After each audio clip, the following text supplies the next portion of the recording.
I am your host, Nero Wolf, and tonight, a fresh case of intrigue lies before us.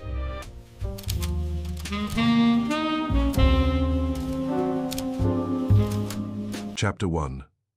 The Widow's Question. The widow, Mrs. Helen Rudd, came to the brownstone with a frightened steadiness that made me trust her at once, and Wolf not at all. She was one of those women who had crossed over from good looks into distinction without stopping to complain on the way. Her face was narrow, controlled, and pale in the manner of someone who had not slept enough for several weeks, and her clothes had the plain excellence that means money used with sense instead of vanity. She gave me her card in the hall, and while I was taking her coat, she looked around as if the house might answer a question before she reached the office. It did not. The office was as it always is when a stranger enters and expects something to happen at once. The big desk planted like a commandment, the red leather chair with Wolf in it, occupying more cubic space than seemed lawful, the yellow glow from the lamps, the shelves of books that had all earned their keep, and the globe that has never helped solve a case, but continues to behave as if it had. Wolf had finished beer, and was in the interval between one activity he approved of, and another he approved of more. Mrs. Rudd sat where I placed her, and folded her hands so firmly I thought the fingers might leave marks in each other. "My name," she said, "is Helen Rudd. I was told that if there is a thing which appears absurd, but is not absurd, you are the man to consult." Wolf grunted. "I am often consulted by people unable to distinguish between the two," I said. "That means go ahead." She turned her eyes to me for half a second, grateful because I had translated from Wolf into English. "My husband died 11 months ago," she said. "Since then I have remained in our house on East 61st Street. There is no one else living there except a maid who has been with me for years. 3 weeks ago I noticed that the brass hinges on an old cedar chest in my bedroom were wet each morning, not damp in a general way. Wet by 7 o'clock, there are small beads on them. By 9 they have nearly vanished." Wolf opened his eyes a trifle wider. "Only the hinges?" "Yes." "No other metal?" "Number, no dampness on the wood." "None." "No leak in ceiling or wall?" "None." "No window left open?" "Number." I got out my notebook because when Wolf begins firing questions like that, the answer to one of them usually matters later, and I prefer not to trust memory when memory can be outbid by ink. Mrs. Rudd continued. "At first I thought it was some defect in the metal, though that would not explain why it began only recently. Then I touched it and smelled my fingers. It was not oil. It was not the smell of tarnish. It was salt," I said. She turned to me. "Yes, or something like it." "Seawater," I said. She gave a quick nod. "That is what I thought, though it seemed insane." Wolf shut his eyes completely. "A thing damp at sunrise," he murmured, "has usually had company in darkness." That pleased her less than it pleased him. "Most of his remarks do," I asked. "Who else knows about this?" "My maid, no one else." "Doctor?" Wolf asked. She looked startled. "Number, you should consult one. Olfactory fantasies are possible." A flush rose under her skin. "I brought a handkerchief this morning and rubbed the moisture from the hinge onto it. I sealed it in an envelope. You may smell it yourself." She took the envelope from her bag and handed it across to me. I gave it to Wolf, who regarded it as though it might contain a bill. He opened it with care, unfolded the handkerchief, and sniffed. Then he handed it to me without comment. I sniffed too. It was seawater. Not suggestion, not fancy, not a poetic resemblance. I had spent enough hours on waterfront piers in weather, fit only for fish to know the smell of tide. "Well," I said, "there's your doctor." Wolf put the handkerchief back into the envelope, described the chest. "It belonged to my husband's grandmother, cedar, of course. About 4 feet long with brass hinges and a brass escutcheon. It stands at the foot of my bed."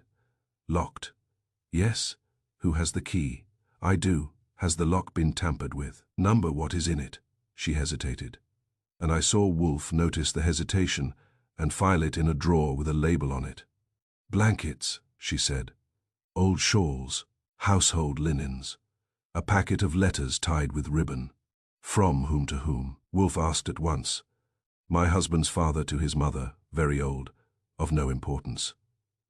Wolf made a small noise through his nose, the one that means he has just heard a statement he does not intend to accept until it is beaten into shape.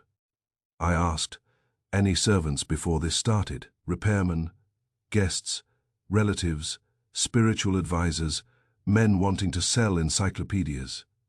No guests, no relatives. There was a carpenter in the room about a month ago to mend a shutter catch. Also, the furnace man had gone through the house for the autumn inspection. Names, she supplied them. I wrote them down, Wolf said. Your husband's death, cause, heart failure. Sudden. Yes, expected. She looked at him with controlled dislike. He had not been well. Did his death profit anyone? I admired the way she kept her hands still. Mr. Wolf, do all your questions presume indecency? All human transactions do. My husband left me the house and most of his property. 2 smaller bequests went to a cousin and to a charitable institution. There was no dispute. Insurance? Yes. Amount, she told him. Eno, Wolf said, to promote curiosity. She straightened in the chair. Do you mean to imply that my husband was murdered because my hinges are wet? Number, I imply nothing. I note that events are commonly connected when people are eager to disconnect them. That was Wolf in a sentence. He could insult a witness, propose a theory, and congratulate himself on logic without moving more than his lips. I stepped in before she got up and walked out, which would have been a pity since I had begun to enjoy the case. Mrs. Rudd, did your husband have enemies? He was a lawyer. That answers the question too well. Did he have any enemies who might enter your house after midnight and sprinkle Atlantic Ocean on old furniture? Her mouth almost smiled. Not that I know of. Did he travel? Yes, years ago, before our marriage. He was fond of ships and ports and coastal towns. He kept maps. Kept, Wolf said. She turned to him. His study was rearranged after his death. By whom? By me. Were any papers destroyed? Some. Without inspection. Mr. Wolf. Madam, when someone comes to me with seawater on brass hinges in a locked bedroom, I do not consent to be led about with a ribbon. There was silence for 3 seconds. I counted, because that is often how long people need to decide whether to be offended or truthful. She chose truthful, or a version of it. There was 1 packet, she said. Only 1. My husband had kept old notes from a business matter many years ago. He had once told me it had been an ugly affair and best forgotten. After his death, I burned them unread. Wolf's eyes opened. Parfois. Yes, she said sharply. Perhaps it was foolish. I am telling you the truth now. Did the wet hinges begin before or after that burning? After, about 10 days after. Wolf looked at me. Archie. That meant the conference was over and work had begun. I nodded and turned back to her. We'll need to see the room, the chest, the household, and anyone with keys or access. Also the carpenter, the furnace man, and the maid. You can leave the address, your telephone number, and a check. Wolf likes all 3. Not in that order. She took out her checkbook, and while she wrote, I watched her face. She was scared, yes, but not merely of a trick or nuisance. She was afraid of what a solved answer might reach back and touch. A woman whose brass hinges are mysteriously wet at dawn does not come to near a wolf, unless something has already started moving in her mind, and minds are usually moved by memory before they are moved by evidence. When she had gone, carrying a little less composure than she brought, I stood by the desk and looked at Wolf. Well, he made a face at the universe. There are too many possibilities. That has never discouraged you before. It discourages me now. Moisture may be carried, condensed, exuded, transferred, or contrived. Salt may indicate seawater, sweat, chemicals, or theater. But there is one charming point. The packet she burned. That also. Number the chest is at the foot of the bed. Therefore the drama, whatever it is, has been staged for her, not concealed from her. Someone wishes the phenomenon observed. I sat down. To frighten her, perhaps, or to remind her, or to compel a question, She has not yet asked. I looked at my notes.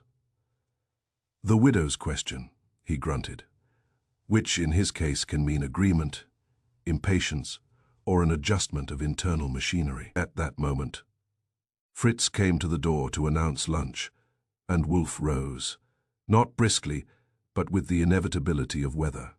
A client may arrive with terror, deception, or blood on her gloves. But if lunch is ready, lunch gets right of way. He moved out, and I followed him to the dining room, because while deduction may sustain the soul, it takes something else to sustain the detective. During the meal, Wolf said nothing about seawater, widows, dead lawyers, or burnt papers. He discussed a guinea hen with reverence and rejected a sauce with sorrow. That is his way. He can leave a problem untouched for an hour and come back to it with a tooth in it. At 3:30, after he had gone to the plant rooms and returned placated by the orchids, I got my hat and notebook. I'm going, I said. Obviously, to East 61st Street. Less obvious, but acceptable. Examine everything, smell everything. Do not flirt with the widow. I never flirt on duty unless it advances the cause of justice. It usually advances only your vanity. I went out grinning, because that is better than going out solemn, and because with a Nero Wolfe case, the opening move is often the only simple one. By nightfall, I expected to know whether the seawater on the hinges came from a human hand, a mechanical trick, or a ghost with maritime habits. I was wrong on all three. Chapter 2. The house by the river, Mrs. Rudd had said East 61st Street in Wolfe's office, and perhaps once that had been exact enough, but the place she took me to that afternoon stood farther east than the city usually likes to admit, where stone and brick begin to remember weather and water, and a man can smell tide under motor oil. The street ended in a narrow private lane, and the lane ended at iron gates with a view beyond them that was almost indecent in Manhattan, a stretch of black river, a low stone wall, a patch of winter grass, and a boathouse crouched over the water like a secret with shingles. I drove because Mrs. Rudd had come in her own car, and then, after a glance at me and one at the sky, had said she preferred not to arrive alone, since I am occasionally susceptible to a voice that asks for protection without overworking the word. I told her to get in. She sat beside me with the composed rigidity of a woman who had made up her mind not to be afraid while remaining thoroughly unconvinced. The house itself was narrow in front and deep in back, 3 stories of old brown stone altered by money into quiet comfort. Not grand. Money with self-respect seldom is. The entrance hall had black and white marble squares worn at the center, and the air held a mixture of beeswax, cedar, coal dust from some earlier decade, and the faint river smell that belongs to docks and pilings and things tied up in weather. A maid admitted us, a compact woman of 50 or so, with the hard look that service acquires after long success. This was Nora Pike, who had been with Mrs. Rudd for 13 years and had probably formed low opinions of a great many employers while continuing to save them from themselves. Mrs. Rudd said, "Nora, this is Mr. Goodwin." Nora gave me a glance that said if I was from the police I was too well dressed, and if I was from somewhere else it was probably worse. "How do you do?" "I do all right," I said. "You've seen the Wet Hinges?" "Yes, sir. You smelled them?" "Yes. Like seawater." She hesitated just enough to show intelligence. Like the river, but cleaner. That was a neat distinction, and I put it away. Mrs. Rudd led me upstairs to the bedroom. It was a long room with 2 tall windows facing west toward the street, and a pair of narrower ones at the back giving on the river. The bed was old mahogany. The rugs were Persian. The dressing table had no powder explosion on it, no clutter, no sentimental snapshots, and no signs of a woman careless enough to mislay either objects or facts. At the foot of the bed stood the cedar chest, long and low and dark from age, with brass hinges at the back and a brass escutcheon in front. Quiet inheritance was a fair description. It looked as if generations had used it to store linens and silences. The room itself was dry. I make that plain because dryness was the first thing in it. No sweating window panes, no damp plaster, no chill clinging to corners, no mustiness under the furniture. A house that backs onto water usually advertises the circumstance somewhere, but this room denied it. Then I put my fingers on the hinges, cold beaded, not a film, not a tarnished ooze, but formed moisture, clear and separate, like perspiration on a glass. I put my fingertip to one bead, lifted it, and sniffed. Same thing as before. Salt, distance, sea. Not the blunt, muddy tang of the East River at low tide, but the cleaner bite of open water carried inland in memory, or in fact. I bent close and examined the brass, the screws, the wood around them, and the back edge of the lid. No tubing, no hidden packing, no fresh tool marks, no darkened patch where someone had lately fixed an apparatus. I put my cheek near the wood. Dry, I got down on one knee, peered under the chest, and then around it. Dry floor, dry rug, dry wall. Mrs. Rudd said quietly, "You see." "Yes," I said. "That's the trouble.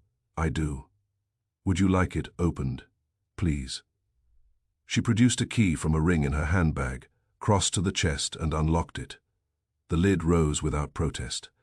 Cedar hit me at once, clean and old. Inside were folded blankets, shawls, table linens, and a flat parcel of letters tied with faded blue ribbon, which she had not mentioned as omitted, but as unimportant. People's notions of what is important are one reason detectives are necessary. "May I asked, indicating the letters. She nodded. They were old. "All right, 40 years at least. Maybe more. I checked only enough to see dates, handwriting, and a domestic tone with no immediate smell of murder. One name, however, stopped my thumb. Captain Ezra Vale. I read the signature twice and then laid the packet back exactly as I had found it. Mrs. Rudd had been watching me. "My husband's father," she said. "Before he became a lawyer, he had been in shipping. Captain. In title more than in command.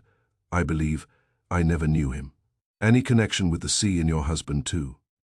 "He liked boats, charts, coastlines.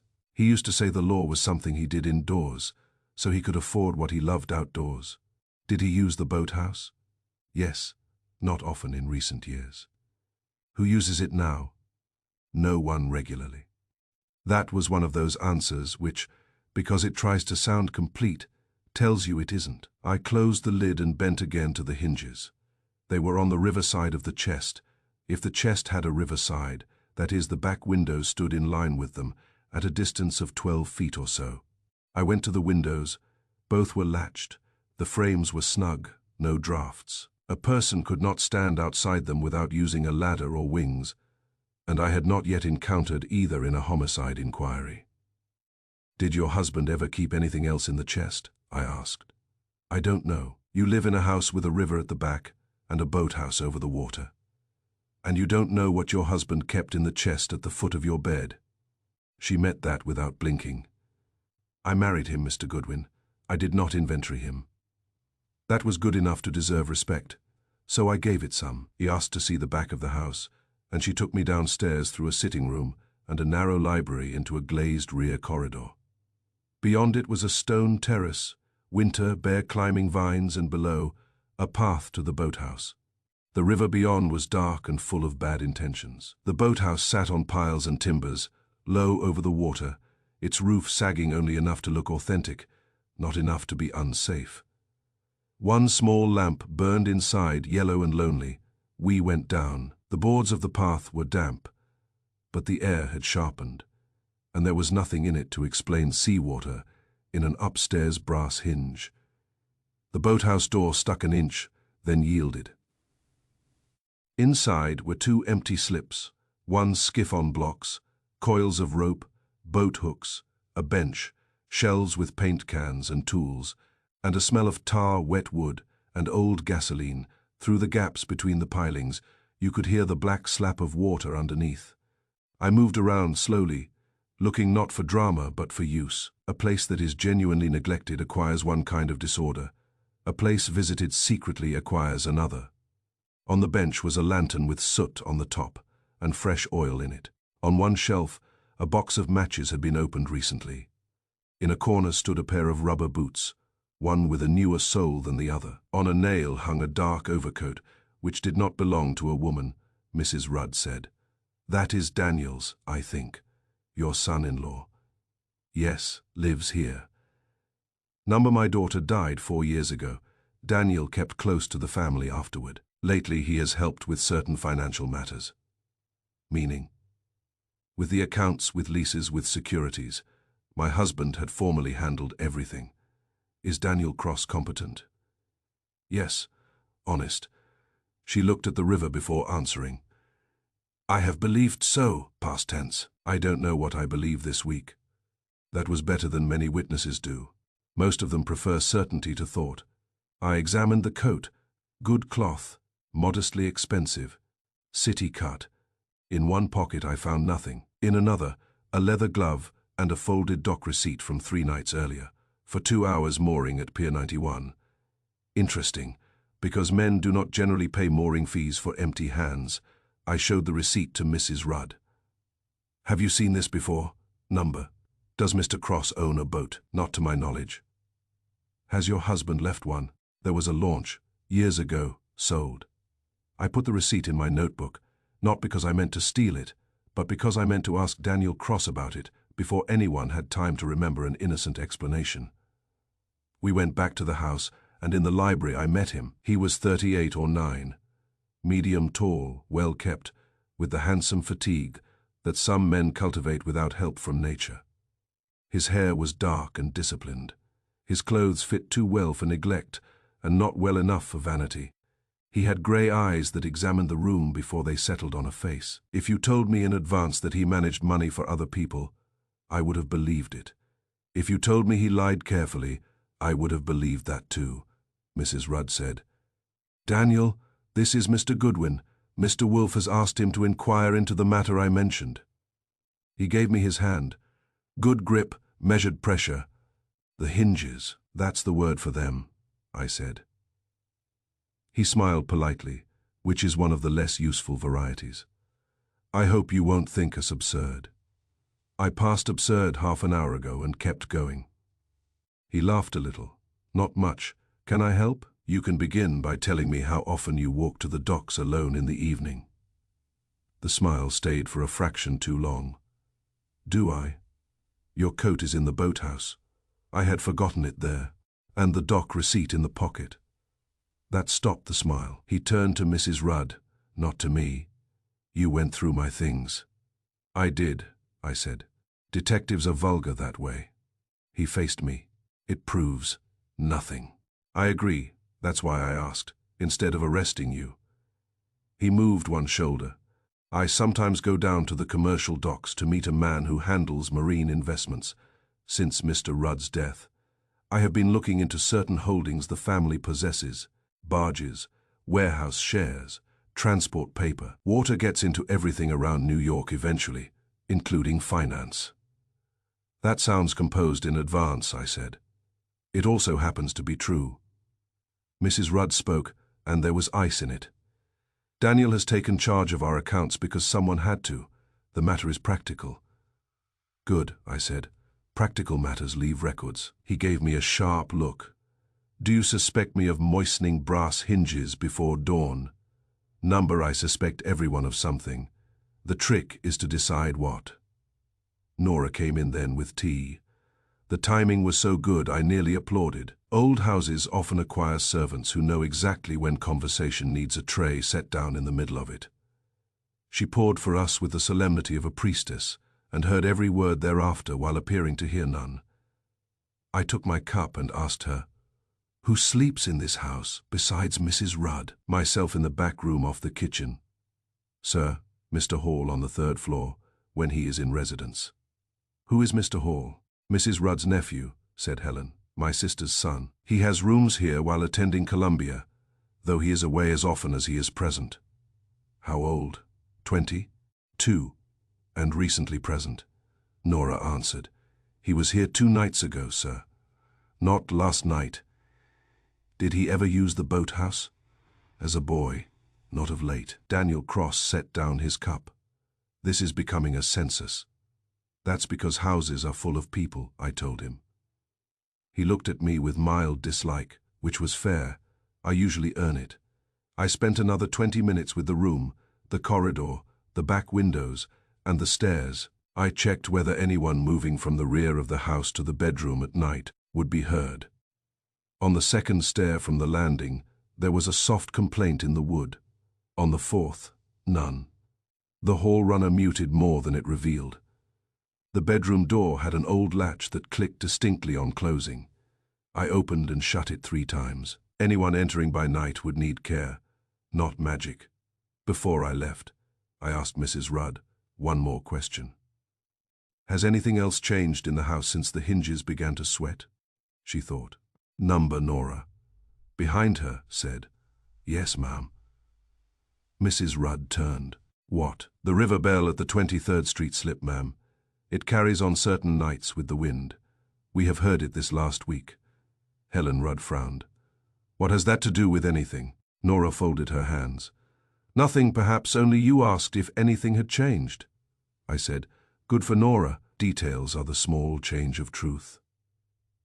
Outside, the late afternoon had gone the color of iron.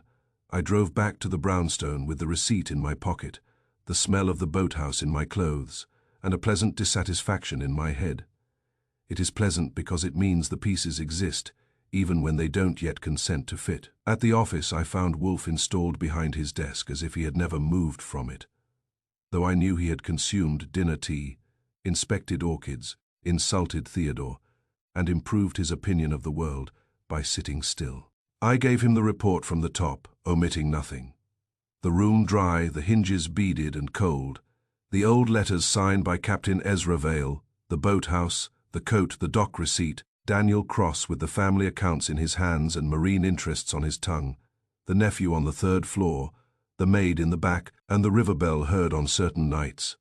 When I had finished, Wolf pinched his lower lip between finger and thumb, a habit of his when thought is arranging furniture. The son-in-law, he said, has lately taken charge of the family accounts and spends evenings near docks. Yes, the widow is uneasy but conceals 1 degree more than she reveals. Yes. The old chest may connect with the husband's father, who had maritime associations. Yes. The room is dry as a tax receipt. Wolf shut his eyes. Then the dampness is more suspicious than any flood stain would have been. I'm glad you approve my weather report. He ignored that. Who else in the house sleeps soundly while the river works? I looked at him. That's all. For the moment, Nora downstairs, if her conscience permits it. The nephew on the 3rd floor, when in residence, Mrs. Rudd in the bedroom, Daniel not in the house, unless he stays late enough to count as a ghost. Why? Wolf opened his eyes and regarded me with the compassion he reserves for the mentally agile when they are being slow. Because, he said, if an event happens repeatedly in the same room at the same hour, and one occupant observes it only after waking, then another occupant may have the better opportunity to know whether it begins in darkness, at dawn, or before either. Since the river is at the back, and the boathouse is used secretly, I prefer sleepers to theories. I leaned back and considered it. That was Wolf. I had brought him seawater, accounts, and a suspicious man with dock receipts in his pocket, and he wanted to know who, in the house by the river, slept like a log, while something quiet happened upstairs. The annoying part was that he was probably right. Chapter 3.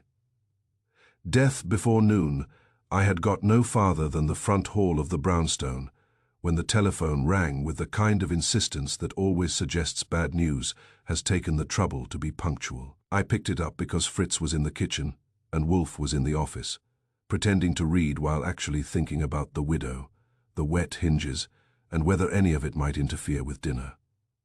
It was Mrs. Rudd. Her voice was steady in the way a hand is steady when it grips too hard. Mr. Goodwin, please come back, at once. What has happened? A breath, not hesitation, compression. Daniel is dead. I have heard hysteria, confusion, melodrama, and stupidity over telephones, and all of them have their own music. This was none of those. It was shock speaking in a straight line. I'm on my way. I hung up and opened the office door. Wolf looked up from his book with irritation at being interrupted and curiosity at being interrupted by me, which is the correct order. Archie, Daniel Cross is dead, found by the boathouse. He closed the book without marking the page. That was eloquent. Indeed, Mrs. Rudd wants me there. Go. That was all. Not because he felt nothing, but because when an event becomes a murder, his machinery begins to turn inward, and he economizes language for later use. I got my hat, my notebook, and my car, and headed east. By the time I reached the house on the river, the place had changed its expression. That is something houses do when death enters them. The walls stay the same and the windows don't shift, but proportion alters. The door seems to watch. The hall carries sound differently. Servants move with too much care, and every object looks as if it may shortly be asked a question. There was already a police car outside, and another nosing the curb badly. A uniformed man stood near the rear path with the stiff uncertainty of someone who had arrived before his imagination did. I gave him my name, and he let me pass after the brief inward debate common to policemen who know Wolf's address. Even if they dislike the connection, Nora Pike met me in the rear corridor. She had gone paler, but that was all. Women of her kind who have kept households running through illness, death notices, and social disasters. Don't flutter. They go wooden until there is time for fluttering later. They are down there, she said, and nodded toward the terrace and the river. Who found him? I did. At what time? A little before noon. Mrs. Rudd had asked me to see whether Mr. Cross would stay for coffee. I went to the boathouse and saw him in the reeds. You touched nothing? No, sir. Anyone else? Not until the police came. Mrs. Rudd? In the library. Lieutenant Rowcliffe is with her. That made the afternoon slightly uglier. Rowcliffe and I had met often enough to know each other's defects, and mine were better mannered. I went through the library doorway, just long enough to see Helen Rudd sitting straight, backed in a chair near the desk, while Rowcliffe stood over a notebook with an expression of civic disappointment. He saw me and turned it into official displeasure. Goodwin, Lieutenant, this is police business. Then I'm relieved. If it were personal, you'd be dangerous. He let that pass because he had a witness in the room, and because when Rowcliffe lets a thing pass, it is usually only because he intends to trip over it later and blame someone else. You were here this morning? Yes. Why? Our client had a concern. The hinges. That stopped me half a second. You've heard already. He snorted. Madam has informed me that she hired Wolf because brass on a cedar chest was wet in the mornings. If that's a joke, it's misplaced. It isn't a joke. I smelled it myself. Salt water. Mrs. Rudd spoke then, quietly. That is true. Rowcliffe looked from her to me as if considering whether two lunatics might accidentally agree. Then he said, You can see the body, but you don't touch anything. Afterward you tell me everything Cross said to you this morning. Gladly. I dislike carrying facts longer than necessary. I went out before he could confuse that with cooperation. The wind had come up from the river and was driving low across the path with enough edge to make the boards talk underfoot. The boathouse sat over the black water as it had before, shabby and watchful. But now the reeds beside it had a purpose. Daniel Cross lay half in them, face down with one arm under him and the other twisted near his chest. He had not fallen gracefully. Very few murdered men do. The doctor was there, crouched and detached, his bag open, his interest already moving toward supper. A plainclothes man I knew slightly was standing back from the body, letting his eyes do the work until orders sharpened. I stopped 3 feet away and looked, blunt force to the right temple, enough to crush but not to break the skull open in any dramatic fashion. Blood in the hair and matting at the side of the face. Mud on the knees and one shoulder of the overcoat. His hat was missing. The ground told only a brief story, one hard meeting, one fall, little else. No dragging, no thorough search of the clothes, no robbery. A man does not go into reeds by a boathouse to be killed for his coins. The plainclothes man said, Found maybe 20 minutes ago.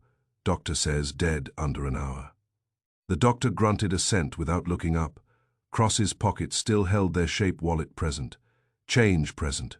keys visible partly out of one pocket. One coin lay on the mud near his left shoe. Either it had bounced free when he fell, or someone had checked him without taking the trouble to restore the scene. His right hand was clenched around something dark. "What's in the fist?" I asked. "A wood splinter," the doctor said. "Fresh broken." I leaned a little, careful not to alter anything. The fragment was perhaps 3 inches long, painted black on one side, raw pale wood on the other, where it had split. Not driftwood, not an old chip from the dock. Fresh, dense grain marine paint, by the look of it. That interested me more than the wound. Wounds tell you violence. Fragments tell you what violence bumped into. I let my eyes travel outward. The boathouse door stood slightly ajar. On the plank threshold was a scuff mark, fresh enough to seem separate from all the old scuffs around it. To the left, one reed was snapped at shoulder height. The river under the piles slapped and muttered. Beyond it the water looked thick and indifferent, like something accustomed to taking secrets downstream in pieces. I crouched to inspect the outer coat pocket, after getting a nod from the plainclothes man. Folded paper.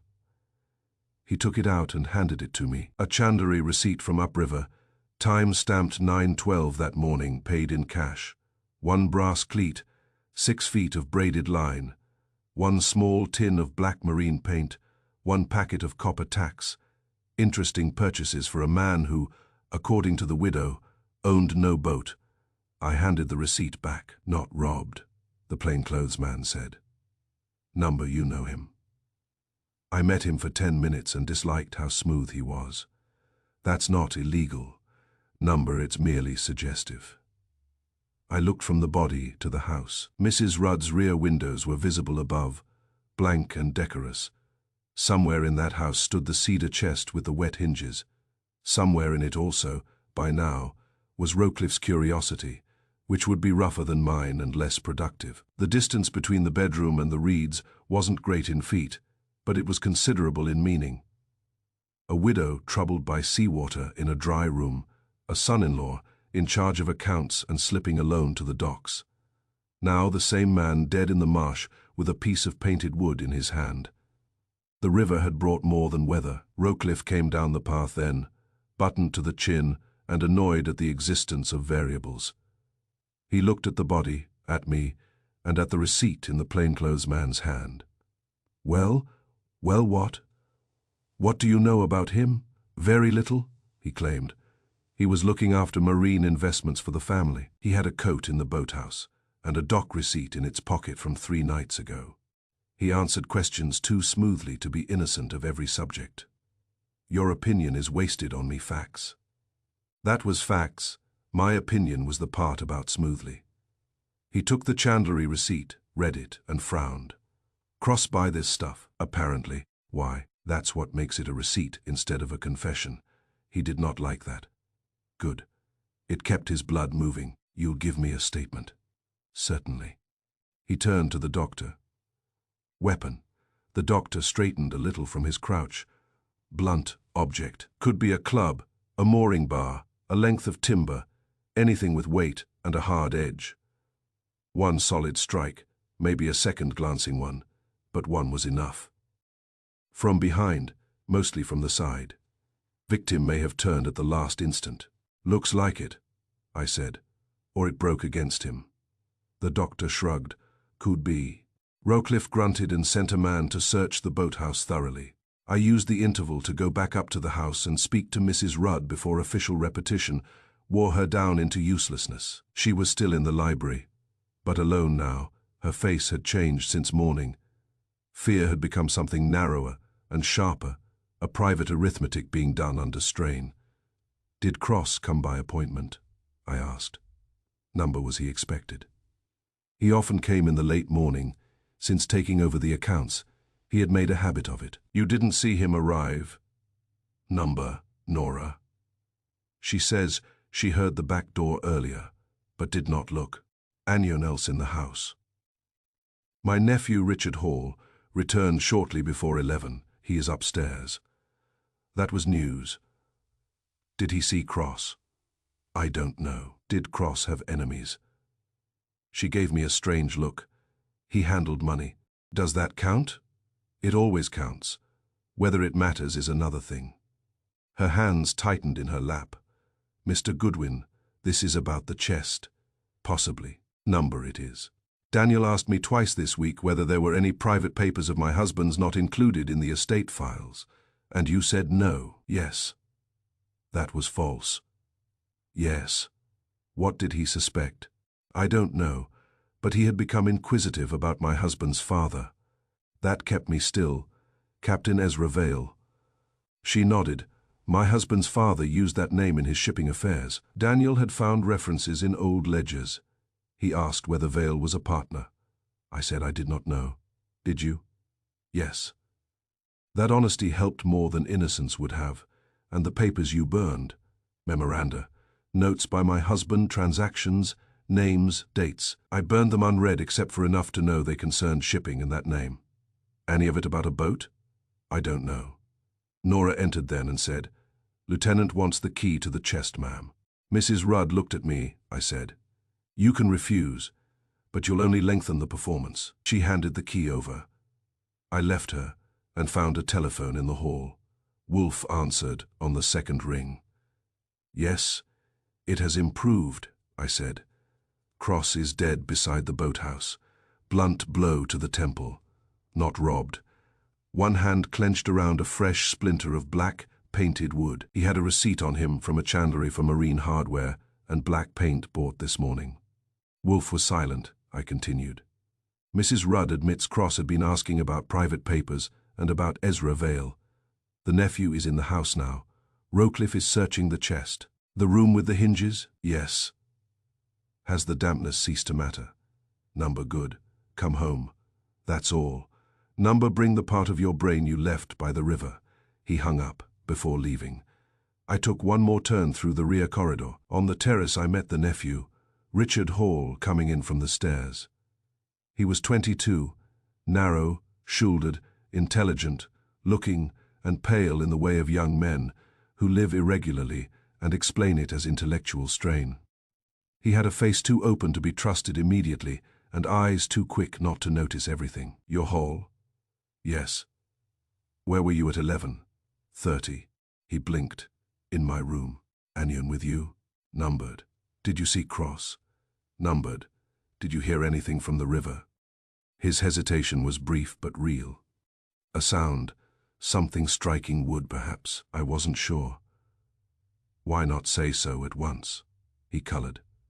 Because there is already enough horror in the house without my contributing uncertain noises. That was possible.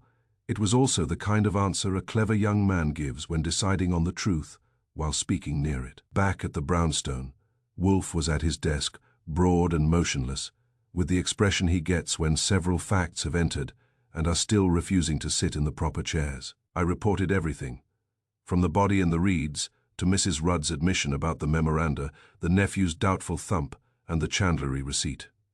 When I finished, Wolf pinched his lower lip. The dead man bought black marine paint tax line and a brass cleat, he said. Then he was killed beside the boathouse, with a fragment of freshly painted wood in his hand. Yes. And he had recently become interested in Vale, shipping records, and hidden papers. Yes. The widow fears the connection. Yes. Wolf closed his eyes. Then murder has not interrupted the previous absurdity. It has confirmed it. The hinges again. Of course the hinges. Why seawater? Why only the brass? Why repeatedly? Why in a dry room? Someone wished to create not damage but meaning. A reminder, a summons, a warning, perhaps an instruction to open the chest. And Cross died because he understood it, or because he misunderstood it in a profitable direction. I spread my hands. That leaves the whole cast. It should cases with only one suspect are for imbeciles.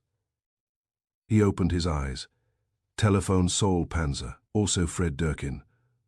I want the chandlery clerk identified, the dock receipt from Pier 91 traced, Daniel Cross's movements for the past week examined, and every person in that house watched or visited before breakfast. So you have a notion. I have appetite, a notion will follow. Dinner was announced. Wolf rose, because death may interrupt business but never Fritz. At the door he paused and looked back. Archie. Yes. The splinter matters. Dark paint is chosen, not accidental. Find what was painted black, and you may find what Cross touched before he died. He went to dinner. I stayed a moment, looking at my notes. A widow with a secret, a dead accountant, a hidden maritime past, a boathouse over black water, and seawater appearing where no water should be. It had the shape of a puzzle, but not yet its edges. Still, one thing was now certain. Whatever had been moving quietly through the Rudd house before dawn had decided, before noon, to kill. Chapter 4. The family circle the day after Daniel Cross was found in the reeds. The Rudd house had the strained quiet of a place where every chair, stair, and door seemed to expect testimony. A murder does that to a residence. It strips away comfort and leaves only arrangement. By the time I arrived that morning, the wind off the river had sharpened. The police had reduced their presence to one uniform and a sour smell of authority, and the household had settled into that dangerous interval when people begin deciding what version of the truth they can afford. Wolf had sent me back with instructions so broad they were practically philosophy. See them all, he had said over breakfast.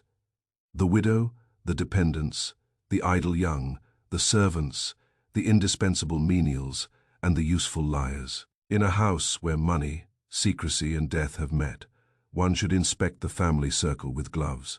So I did. Nora Pike admitted me and took me first to the morning room at the back, where Mrs. Rudd was with her daughter Clara. I had known from the earlier confusion that Clara was not living in the house, but had come in at once when she heard of Daniel's death. She rose when I entered, and the first thing I marked was that she had plainly been crying and had not attempted to improve the effect. That sounds minor, but it matters. Some people weep to persuade. Some weep because grief has its own schedule and does not ask permission.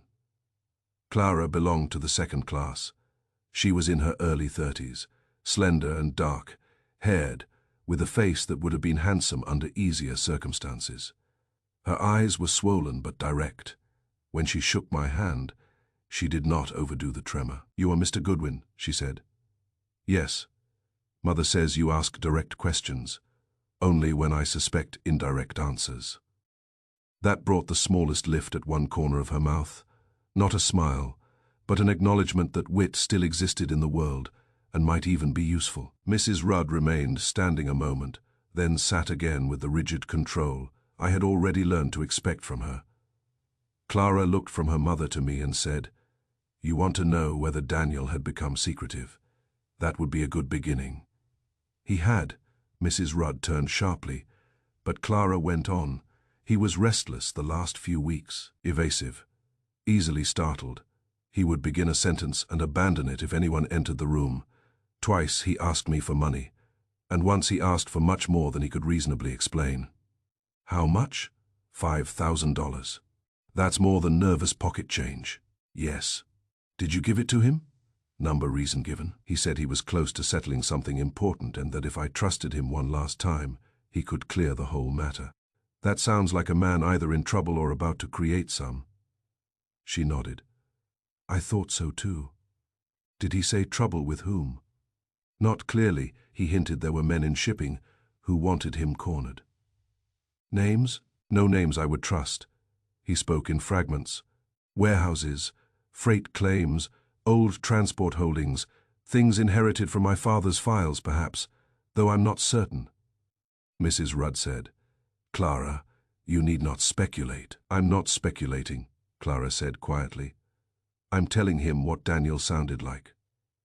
That had weight, not because it proved anything, but because people who tell you how someone sounded often tell the truth more reliably than people who tell you what was said. I asked, "Was he afraid?" She thought before answering. "Not exactly. Excited, but the excitement had fear mixed into it, as if he believed he had finally found something valuable and only needed a little more nerve to turn it into money. That fitted Daniel Cross as I had seen him, smooth, self-possessed, and too pleased with his own control. Did he mention the Cedar Chest? That stopped her. Her eyes flicked to her mother. "No," she said. But he had become curious about old family papers. "Your father's." "Yes. Or your grandfather's, Captain Ezra Vale." Mrs. Rudd's head came up at once, but Clara only stared a moment and then said, "So you know that name." "I know it," he asked once, whether my grandfather had ever gone by another surname. I thought it was an odd question and told him I didn't know enough to answer. Was that true? Mostly. That was a useful word. It usually means there is more, but not much more, and the speaker is aware of the difference. Clara folded her hands. "Mr. Goodwin, I am sorry for Daniel, and I will not pretend otherwise. But I was not blind. He had grown secretive, jumpy, and eager for money. He never explained. If he had stumbled into something ugly, I can believe it." That was honest, and not every widow can manage honesty before the flowers wilt. From there, I moved to the library, where Mrs. Rudd's nephew was waiting. The household had now settled on the name Ben Harrow, which was an improvement over the earlier variety. He was young, narrow, and carefully casual, with the look of a man who had read enough modern poetry to mistrust plain statements. His hands were too still. That is often as revealing as shaking. "You were here yesterday morning?" I asked. "Yes." "You heard something? A sound? What kind? A blow, perhaps, or wood striking wood? You told the police that?" "I told them I wasn't sure." "Are you sure now?" He hesitated, and that alone made the answer interesting. "Number Daniel Cross had enemies." "Yes." "How do you know?" He said so. "Whom did he name?" He shifted in the chair. "Men in shipping."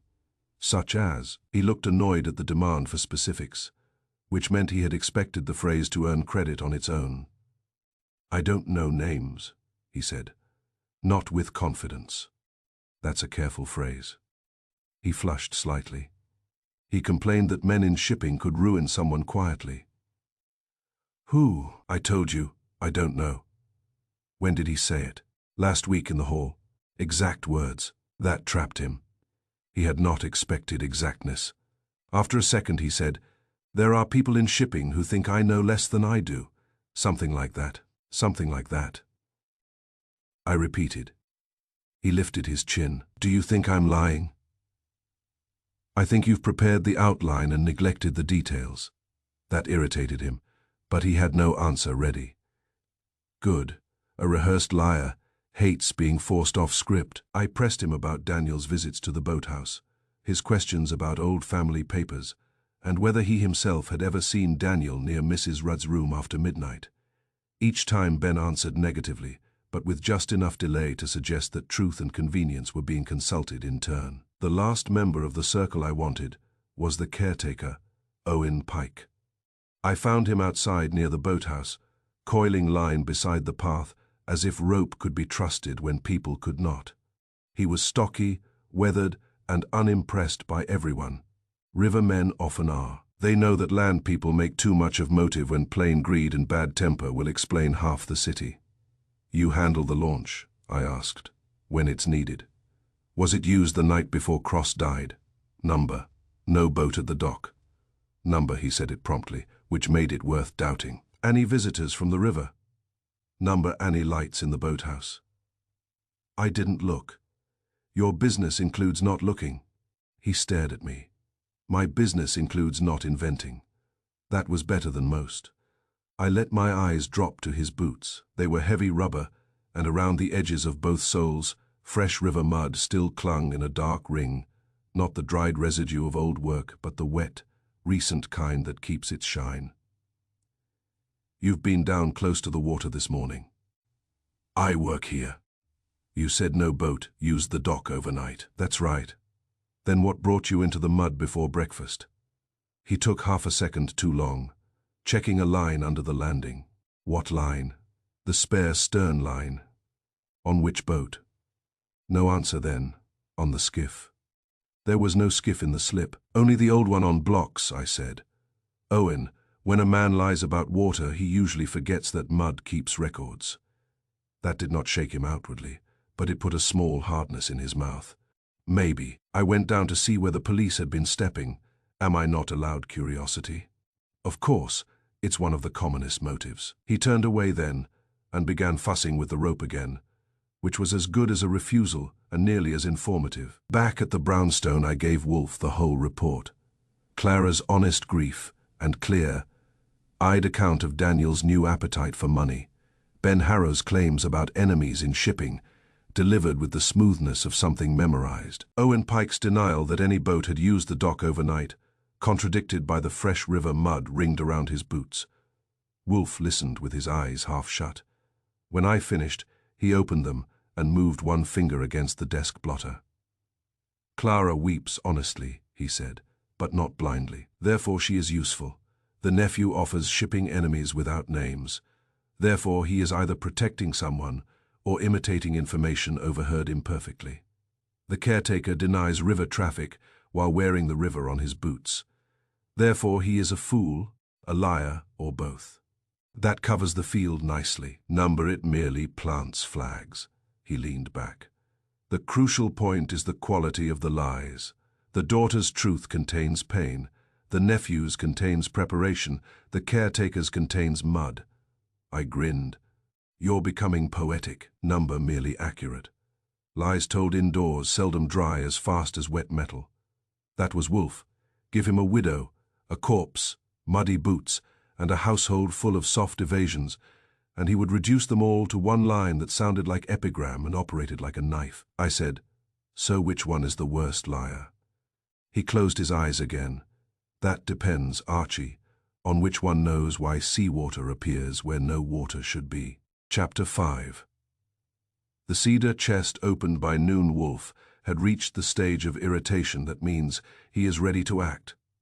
Until then he had done what he always does when facts are incomplete, sat still, consumed beer at proper intervals, insulted speculation, and let Archie Goodwin exhaust shoe leather in the vulgar world. But after my report on Clara Cross, Ben Harrow, and Owen Pike's muddy boots, something in his inward machinery aligned with a click I have learned to recognize. The chest, he said. I looked up from my notes. What about it? We have tolerated its existence too respectfully. That is a common error with old furniture and old lies. Arrange for Mrs. Rudd to bring the key or the chest itself. If neither is possible, we shall go there. Rowcliffe has already poured through it. He opened a container. I wish to examine an idea. There is no point arguing with Wolf when he speaks that way. He doesn't persuade. He annexes.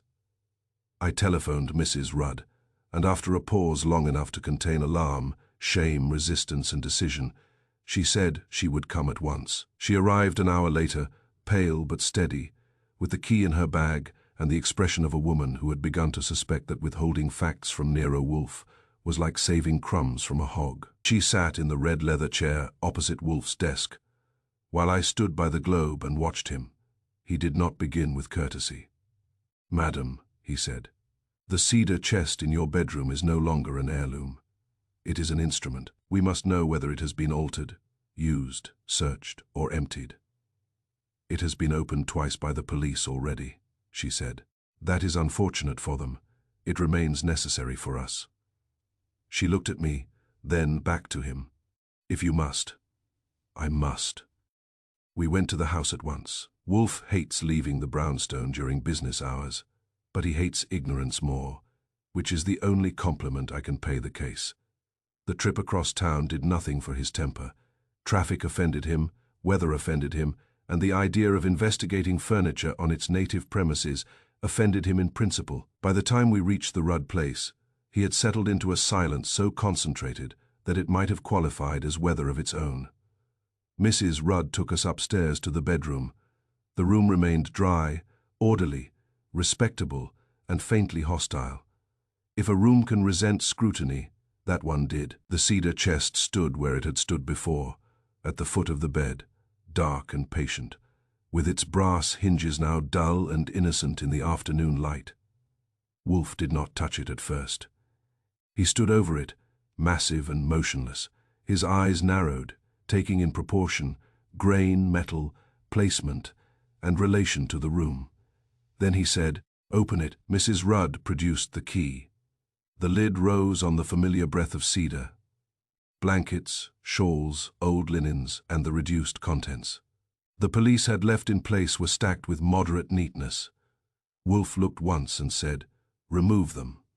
I did. One blanket, then another, folded table linen, old papers, ribbon, bound letters, an empty space where the Japan tin box had evidently been, and beneath all of it, the cedar lining of the chest floor, smooth and reputable. Wolf grunted. "What?" I asked. The depth. I looked. The chest was nearly 2 feet deep outside, perhaps a little more, but the usable inside depth from lid lip to floor seemed closer to 14 inches. That by itself was not remarkable. Old chests often cheat a little in the interest of structure, but Wolf had already bent slightly. Not much, because he bends only under protest, and was studying the corners with the concentration he usually reserves for orchids threatened by incompetence. "Knuckle," he said. I rapped the cedar floor with my knuckles. It gave a tidy wooden sound. Again, front, then rear. I did front, sharp and solid, rear. Duller, Mrs. Rudd said. "What is it? Possibly carpentry," Wolf said. "Archie, the ruler." He measured the interior depth, then the exterior height from floor to upper rim. His lips moved once without sound. "There is too little inside," he said. "Open the lid fully. Examine the lining." The cedar floor had been cut in 3 broad planks or panels. Their seams fitted so neatly that ordinary curiosity would have accepted them for what they pretended to be. But ordinary curiosity was not in the room. I knelt, ran my finger along the rear seam, and found that while the front joints were flush and dry with age, the one near the back held the faint stickiness of old pitch under fresh abrasion. "Something has been moved," I said. Wolf nodded once. "Lift it." "It doesn't want to." Persuade. I used a penknife first, and then, with Mrs. Rudd's permission and a glance from Wolf that made permission irrelevant, a thin screwdriver borrowed from Owen Pike's work bench downstairs, slipped carefully into the seam. It found resistance and then a grudging yield. A concealed panel lifted 1/2 inch. Mrs. Rudd made a soft sound, not surprise exactly, but recognition arriving late. I got fingers under the edge and raised it. The cedar floor came up as a false bottom, neatly fitted, not crude improvisation, but professional joinery. Beneath it was a hidden compartment, the length and width of the chest, shallow but ample enough to hold flat objects, bundles, packets, or any secret patient enough to lie under blankets for years. It was lined with tarred cloth. The black fabric had been trimmed and set snug to the cavity walls, its seams sealed with pitch or marine compound. It was meant to repel water, or damp, or any ordinary household accident that might soak what was hidden there. That was not family sentiment. That was caution with a specific enemy in mind. "It's empty," Mrs. Rudd whispered. "Yes," I said, "but empty is a misleading word. A recently emptied place talks if you give it time." I bent and put my face close to the compartment. Cedar still carried above it, but under that came other smells. River damp, old tar, pitch, and a sour trace left by paper handled recently and removed in haste. Anyone who has spent time around docks knows the layered odor of waterproofing, wet rope, and enclosed river air. It was all there, but faintly, as if the compartment had been opened more than once in the last few days, and whatever had rested there was no longer resting anywhere. Wolf, who would rather smell 10 orchids than 1 crime, nevertheless inhaled once and made a face. "River," I said. "Yes, and documents, papers stored close." "Recently removed," Wolf said. Mrs. Rudd gripped the back of a chair. "I never knew." He turned his head and looked at her. "Madam, that may be true, but it is no longer helpful. I swear to you, I neither need nor value oaths. Did your husband ever open this chest in your presence?" "Only the upper part. Never this." "Did Daniel Cross know of the compartment?" "I don't know." That answer is wearing thin. She closed her eyes a moment. He had become curious about old family papers. He asked whether Mr. Rudd kept anything outside the study files. I told him no. I thought it was no. Wolf's nostrils widened. You thought it was no because you preferred it to be no. That hit home. She did not answer. I examined the underside of the false panel. The wood had been reinforced with narrow strips, and on one corner were faint smears of black. Not paint exactly, more like tar transferred from the lining or from an object stored there. On the inner wall of the compartment, one small area had been rubbed clean enough to show recent scraping, as if some hard-edged bundle or box had been dragged out carelessly. There was something sizable in here, I said. Documents in packets, maybe a ledger, maybe a box, or several flat packages, Wolf said. Tarred cloth to protect against damp seawater, on the hinges to compel attention. The compartments of the case begin to resemble one another. I straightened. You think whoever wetted the hinges wanted the chest opened because of this compartment? Wanted someone to know it existed? Yes, or to fear that someone else knew. Mrs. Rudd said. Then Daniel found it. Possibly, Wolf said, and removed what it contained. Then someone killed him for it. Possibly. I looked at the empty compartment again. If he took the contents, where are they now? Wolf made a noise through his nose. If I knew, Archie, the police would already be disappointed. There was another point. The tarred cloth had not merely been set for dryness. It had been laid as if the maker expected exposure to water from outside the chest, not from within the room. That reminded me of something I had not liked since the beginning. If seawater kept appearing only on the brass, maybe someone was applying it from outside to mark the chest without soaking the wood. Or from inside by touching metal connected to hidden contents, Wolf said. Number better, someone had access to a damp, tarred, river-kept object once stored below and used the hinges as a signal by transfer. Repetition matters. It was not a single accidental smear. Mrs. Rudd stared at him. Please, speak plainly. He turned to her with ill grace. The chest has been used as a repository for concealed maritime papers or objects. Someone connected with those contents wished to force remembrance. The wet hinges were a message. The false bottom is the grammar of it.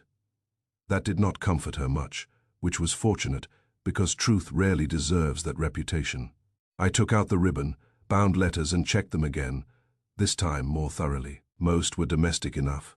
Weather, business fatigue, dinner complaints, family gossip, but here and there old Captain Ezra Vale slipped in, even when signing as father or husband.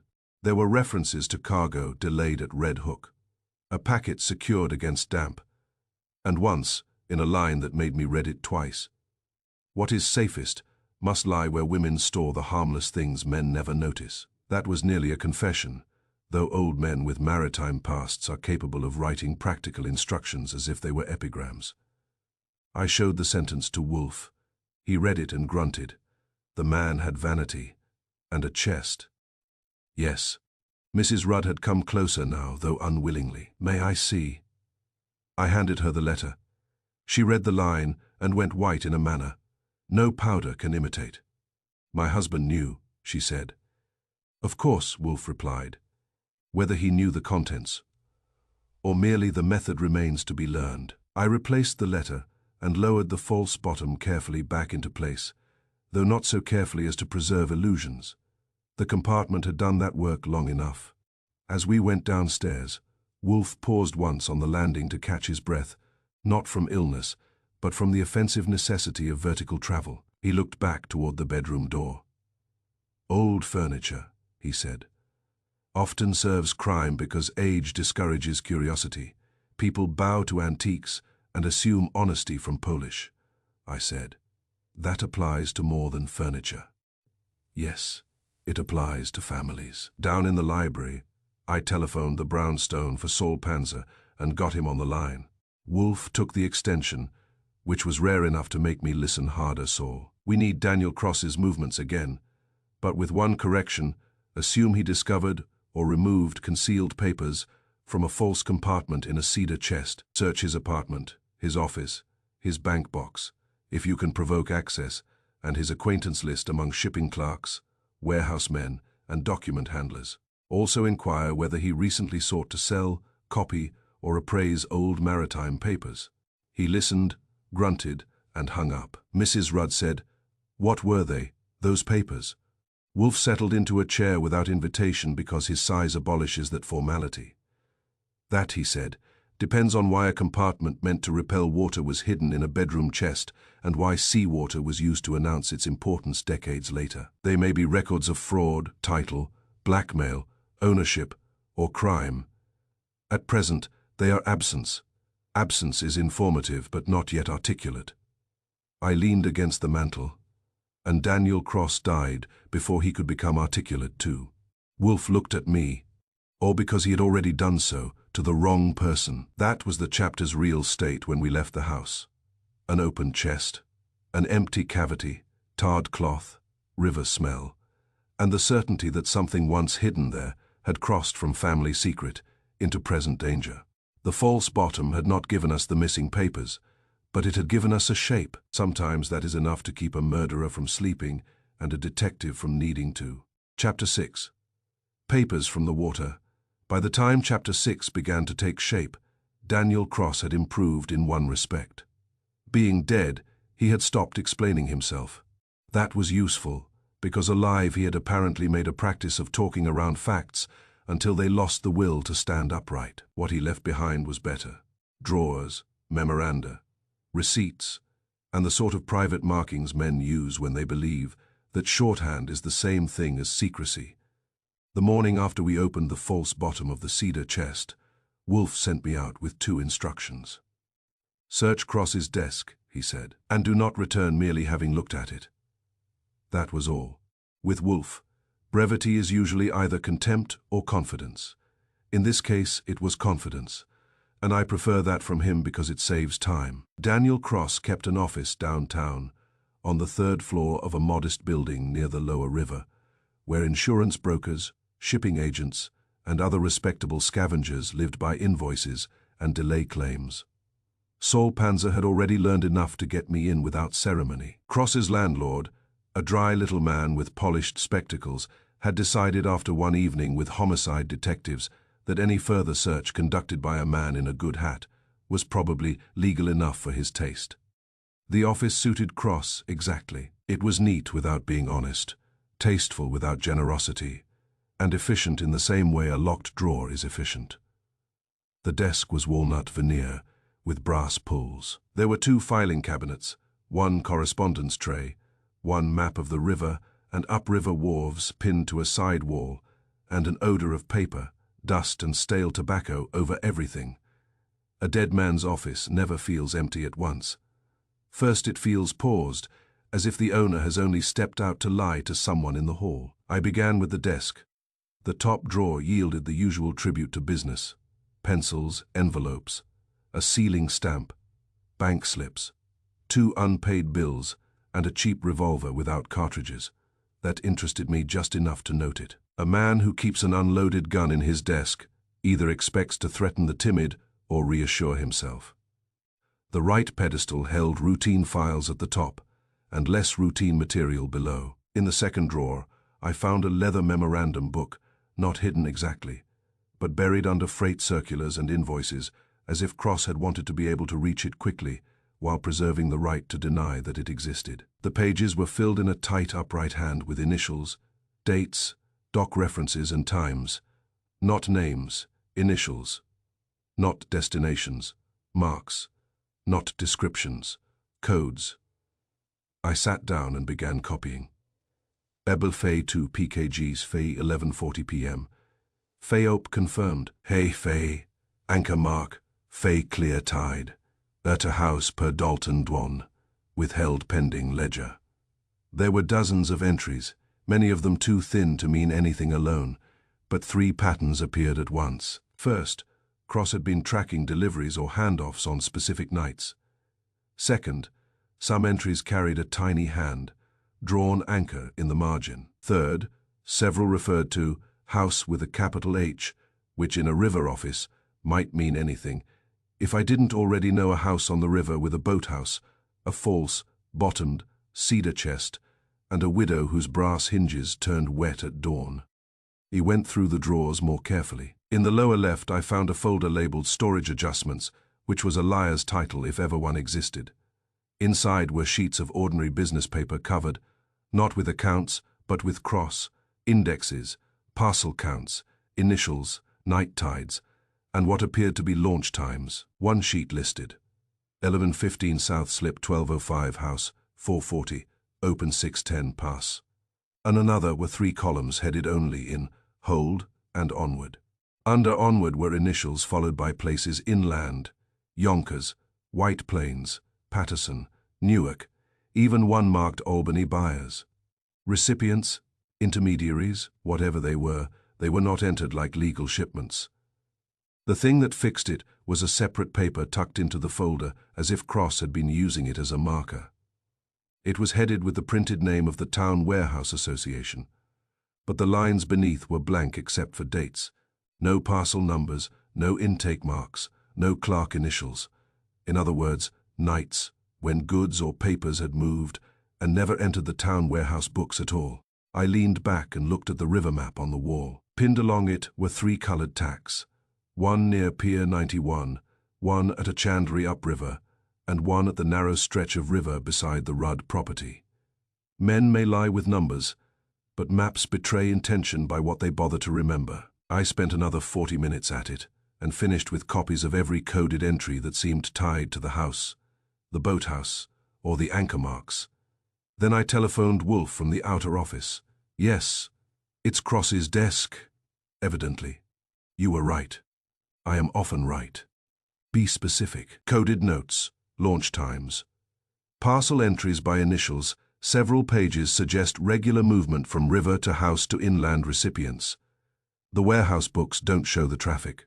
Silence for 2 seconds. That was Wolf listening, not doubting. I continued. Certain nights are marked with a small anchor in the margin. One sheet lists times that read like river, arrival, house stop, dawn opening, and onward pass. Another lists inland names or buyers, probably buyers, without legal shipping entries. Liquor? Wolf asked. Number wrong age for romance. Wrong paperwork for contraband cases, I know, and wrong caution for mere booze. Jewels, no indication. Then documents. That's my guess. Papers, ledgers, titles, manifests, things flat enough to ride in the cedar chest under tarred cloth. Come home. When I returned to the brownstone, Wolf was in the office with beer at his elbow, and the expression of a man who has decided that reality, while still offensive, has at least begun to organize itself. I spread my copies on his desk and gave him the full account, including the map tacks, the anchor symbols, and the omitted warehouse entries. He read slowly, grunting once at the anchor marks and twice at the R to house per Dalton 1 line. At last, he said, something with bones. More than bones. It moves. Yes. He laid one large finger on the page. Not jewels, Archie. Not liquor. Not any vulgar smuggling one finds in cheap fiction documents. Papers brought ashore under darkness, protected from spray, concealed in the house until morning, then passed onward in daylight, through legal channels or near enough to resemble them. That's what I thought. Of course you thought it. The false compartment required flat contents, the tarred cloth required water protection, and the inland names require portability without bulk. Cross was not trafficking in bottles, he was trafficking in papers. I sat down. What sort of papers? He shrugged impatiently. Bills of lading, false claims, warehouse receipts, titles, manifests, insurance instruments, securities, ownership transfers. Any document whose value increases when separated from official knowledge. That suited the desk. It also suited the dead man. I said, then the Rudd house was a way station. Exactly, the boathouse receives, the chest holds. Morning distributes, a family residence is ideal because policemen respect curtains more than cargo sheds. He read again, then tapped the anchor marks, these nights with the symbol. What do they coincide with? Tides, maybe, or launches. Both. The symbol is not poetry, it is schedule. I took out another sheet. One entry reads, "Op confirmed, Owen Pike." That was my thought. Yes, the caretaker handles the launch, denies river traffic, and wears fresh mud on his boots. He is inside the chain. And Daniel Cross, inside enough to count, outside enough to be killed. That had a clean sound, because it was probably true. I got up and crossed to the window, partly from habit, and partly because once Wolf has arranged facts into a pattern, it is useful to move around and look at the pattern from a new angle. Then the wet hinges. He cut in at once, hands. I turned. What? Hands fresh from the boathouse lifting the lid before dawn. That sat there a moment, he went on. Why did the hinges alone grow wet? Because the person opening the chest had wet, salt-contaminated fingers, not enough water to soak the wood, not enough spray to touch the blankets, but sufficient to leave moisture on the metal grasped. During lifting, brass shows it. Wood absorbs it or hides it. Repetition explains the recurring dawn appearance. I considered the room in my mind. Dark, the chest at the foot of the bed. Someone entering before dawn from the riverside of the house, handling the lid with hands still damp from rope, pilings or spray, then removing or depositing papers from the hidden compartment. The widow slept through it? Perhaps once, then later noticed only the result. A woman may ignore one unexplained morning and remember the third. And Daniel Cross. Cross discovered the hidden trade, perhaps by chance, perhaps by greed, perhaps because old papers in the house led him toward it. He inserted himself, kept coded notes, tracked parcels, and likely removed something from the compartment that others wanted restored. I looked again at the copied entries. One line says, "Withheld pending ledger." Yes, that may have killed him. There it was, not a theory yet, but the beginning of one. Cross had not merely handled the traffic. He had attempted leverage. I said, "Then the chest didn't store treasure," Wolf snorted. "On the contrary, documents are often the purest treasure because they weigh nothing and ruin everyone." That was Wolf too. He could make paper sound more dangerous than dynamite, and nearly always had evidence for it. He leaned back, closed his eyes, and spoke as if dictating to some invisible clerk in his own head. The river route is regular. The house is complicit. Owen Pike is involved. Cross kept records outside the main books and intended private profit. The wet hinges are the physical residue of dawn access by someone arriving from the boathouse. Therefore, the problem is no longer what the chest concealed, but which current participant feared exposure when Cross altered the arrangement. I said, "And which participant is still moving papers?" He opened his eyes. Precisely. That ended the chapter where it ought to end, with the case no longer atmospheric but mechanical. The house on the river had not been brooding over old scandal for sentimental reasons. It had been functioning cargo from the water, not of crates or liquor, but of paper. Documents brought under darkness, shielded from spray, hidden in the cedar chest, and passed onward after daylight in forms respectable enough to enter the city unnoticed. And once Wolf had that, the wet hinges were no longer mysterious at all. They were fingerprints made by dawn. Chapter 7. The splinter and the launch the case had reached the stage Wolf likes best and I like least. He had enough facts to grow confident, and not enough to grow comfortable, which meant he sat in his chair looking like a large, annoyed monument, while I did the walking required to turn suspicion into proof. By then we knew the Rudd house had been serving as a discreet way station for papers brought in from the river. We knew Daniel Cross had kept coded notes on the traffic, that the cedar chest had a false bottom lined against damp, and that somebody with wet hands had been opening it before dawn. What we did not yet know was who had struck Cross dead beside the boathouse, and whether he had been a courier, a blackmailer, or merely a fool who had mistaken secrecy for ownership. Wolf sent me back to the river with one instruction. "The splinter," he said. "It broke from something. Find what?" That sounds simple when said by a man in a red leather chair. At the Rudd place the weather had gone still, which made the water look blacker and the house more watchful. I went first to the boathouse because crime scenes sulk if neglected. Owen Pike was there, planing a short board with a concentration he had no doubt adopted for my benefit. He glanced up once, saw me, and decided not to improve the welcome. "Morning," I said. He grunted. "That's friendly." He kept planing. "Didn't know friendliness was under orders." "Not yet. We're still on facts." I stepped past him and looked around. The boathouse had changed in one small but important respect. Tied behind it, where the rear slip narrowed into shadow and reeds, was a skiff I had not previously seen in the water. It was a narrow workboat, painted black with age and fresh patching, practical and ugly in the efficient style of small craft, intended to go unnoticed at night. One gunwale had been recently repainted. The paint was still duller there, not fully cured. I turned to Owen. "That yours? It's the house skiff." "Funny. Last time it was up on blocks." "Not that one. Another. Convenient house. Always another." He said nothing. I went down to the edge, crouched and examined the side. The paint was black, marine enamel, worn thin along most of the length but fresh at the stern quarter. A small chip had broken away near the rib. The exposed wood beneath was pale and raw. I touched the edge lightly.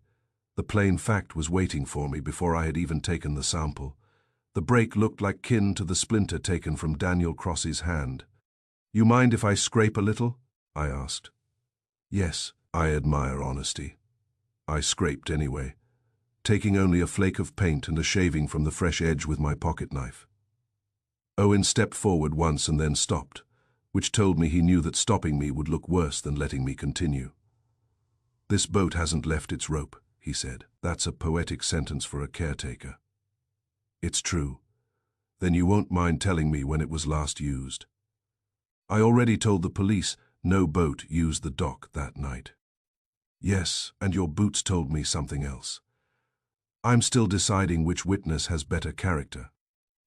His jaw moved once. A man can step in mud without taking a voyage. Certainly, he can also lie without writing it down. That's why God invented detectives. I straightened and looked inside the skiff. Nothing dramatic.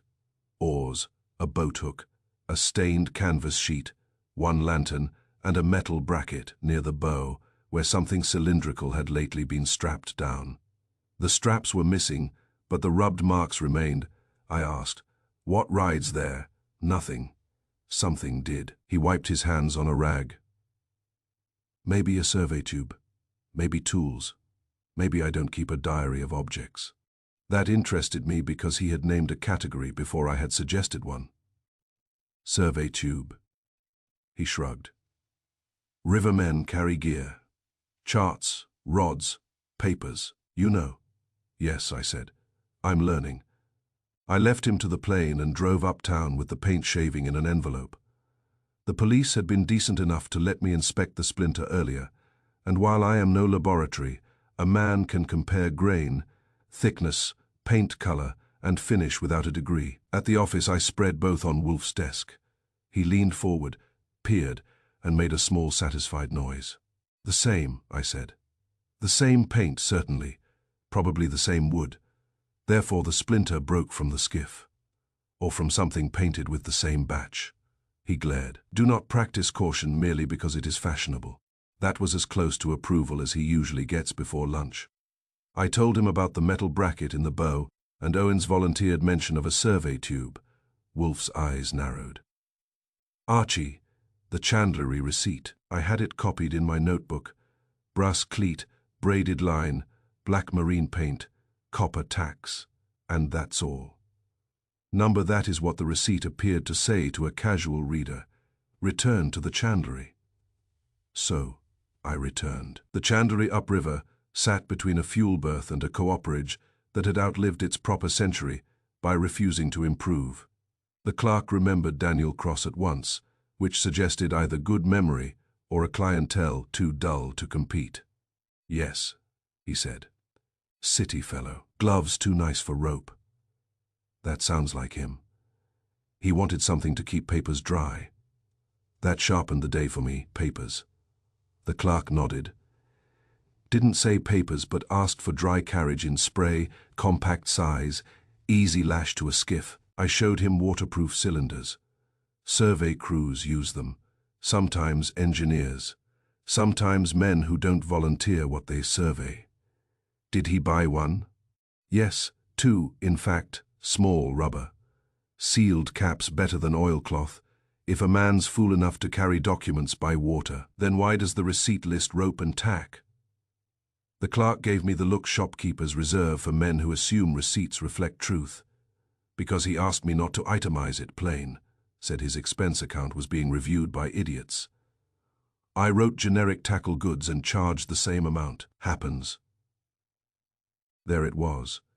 Cross had not bought tackle for repairs. He had bought waterproof cylinders, used by survey crews and smugglers alike, to keep papers dry.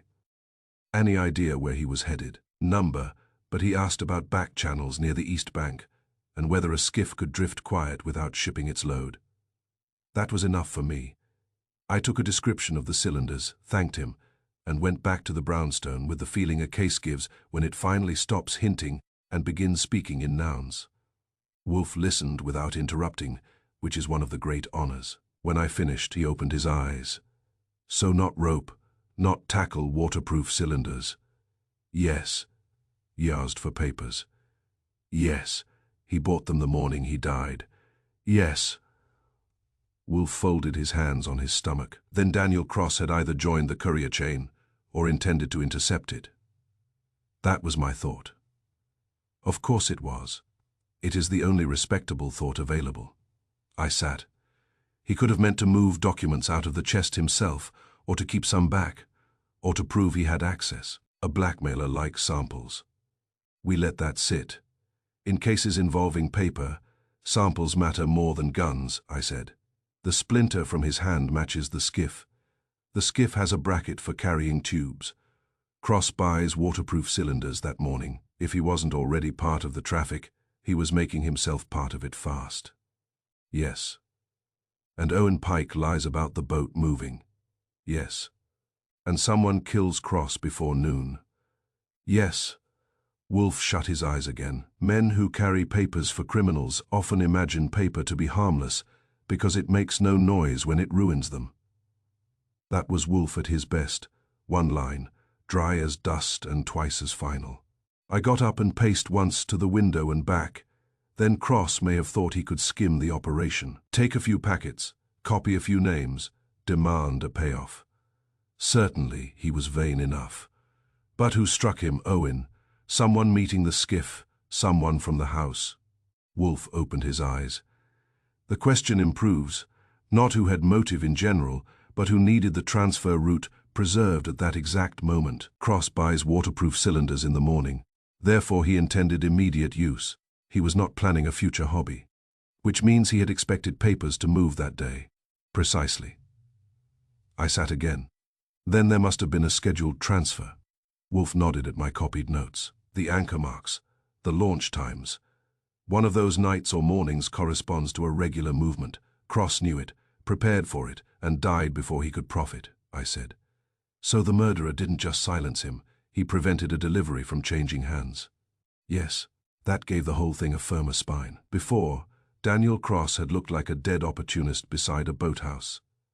Now he looked like a man who had either tried to join a river courier scheme or stumbled into it too deeply to retreat.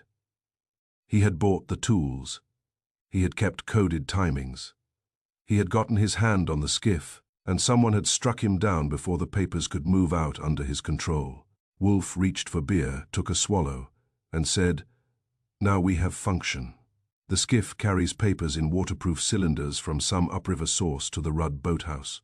The chest holds them temporarily. At dawn, or after, they are distributed onward. Cross discovered the mechanism and prepared to divert or appropriate one shipment. The splinter shows physical contact with the skiff at the moment of death, either because he seized it, boarded it, or was struck against it, or because he tried to stop someone casting off. Wolf's eyes rested on me a second. Better, that is likely. I grinned. Thank you. Do not become excited. Accuracy is not a moral triumph. That was fair, I let it pass. That was fair, I let it pass. By evening, Saul Panzer had another piece for us. One of the inland initials in Cross's notes matched a small legal copying firm in White Plains that specialized in title abstracts and old deed transfers. Not glamorous merchandise, dangerous merchandise. The kind of paper that can rearrange ownership after the right signatures disappear and the wrong ones surface. So the chapter ended where it should, with the splinter no longer a scrap of wood but a witness, the skiff no longer an idle boat but a carrier, and Daniel Cross no longer merely curious but implicated. Somewhere upriver, documents were being packed into waterproof cylinders, carried through darkness, brought to the Rudd boathouse, and passed toward respectable inland hands by daylight. Cross had put his fingers on that machine, and the machine, like most profitable ones, had answered by trying to crush them.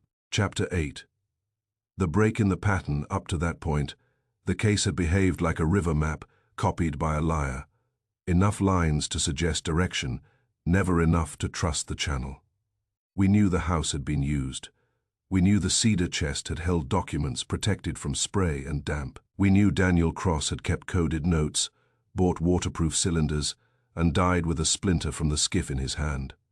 But Wolf, who has a low opinion of any theory that arrives before its shoes are tied, kept turning one question over and would not let me evade it. If strangers from the river had used the chest for months, he said, why kill Cross on this particular morning?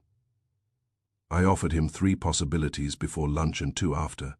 He rejected them all with variations of the same grunt. It is not enough that Cross became inconvenient, he said. He must have become newly inconvenient. The pattern broke. Find where. So I went back to the house.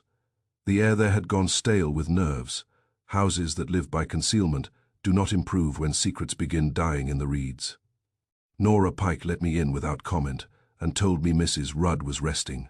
Clara was upstairs, and Ben Harrow was in the library pretending to read. That last part she did not say, but servants communicate more than vocabulary permits. I found Ben with a book open and his eyes nowhere near it. He was young enough to believe tension can be hidden by posture. It cannot. You and Daniel Cross quarreled the night before he died, I said. His eyes lifted slowly. Did we? Yes. Who says so? I do. That annoyed him because it was not a source he could challenge. We had words, loud enough to be heard. I don't know. About what? He closed the book. You are very fond of direct attack, Mr. Goodwin, and you are very fond of delay. Let us both keep our hobbies. He hesitated, then said, Daniel had become reckless. Financially, in every direction. With you, with all of us. That was better. I sat opposite him. Try again without the poetry. He licked his lip once. He said he was tired of taking crumbs. From whom? No answer. Ben. He looked at the door and back. He said there would be one last run. There it was. What run? He made an angry gesture. You know perfectly well what kind. Yes, I want to hear your version. He said one last run. And after that he would not be dictated to by people who lack nerve. He was excited, triumphant almost. I told him he was behaving like a fool. And then he said there was enough in it to finish us all. That sat between us a moment. Exact words? I asked. Close enough. They sound close enough to be exact. He flushed.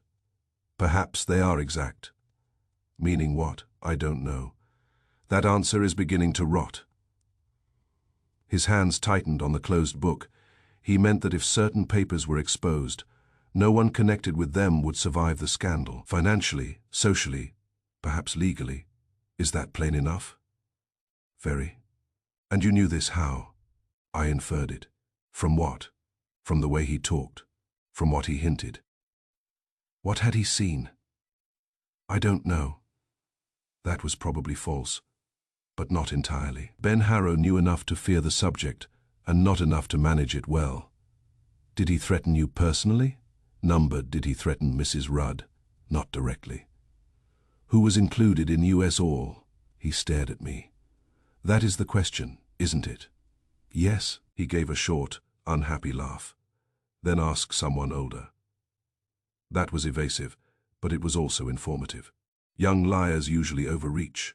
Frightened young men sometimes point.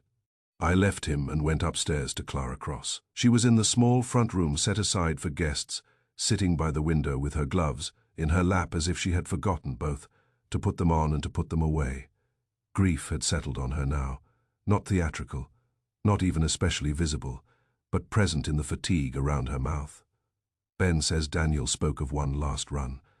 I told her. She closed her eyes for a second. Then Ben finally decided to be useful.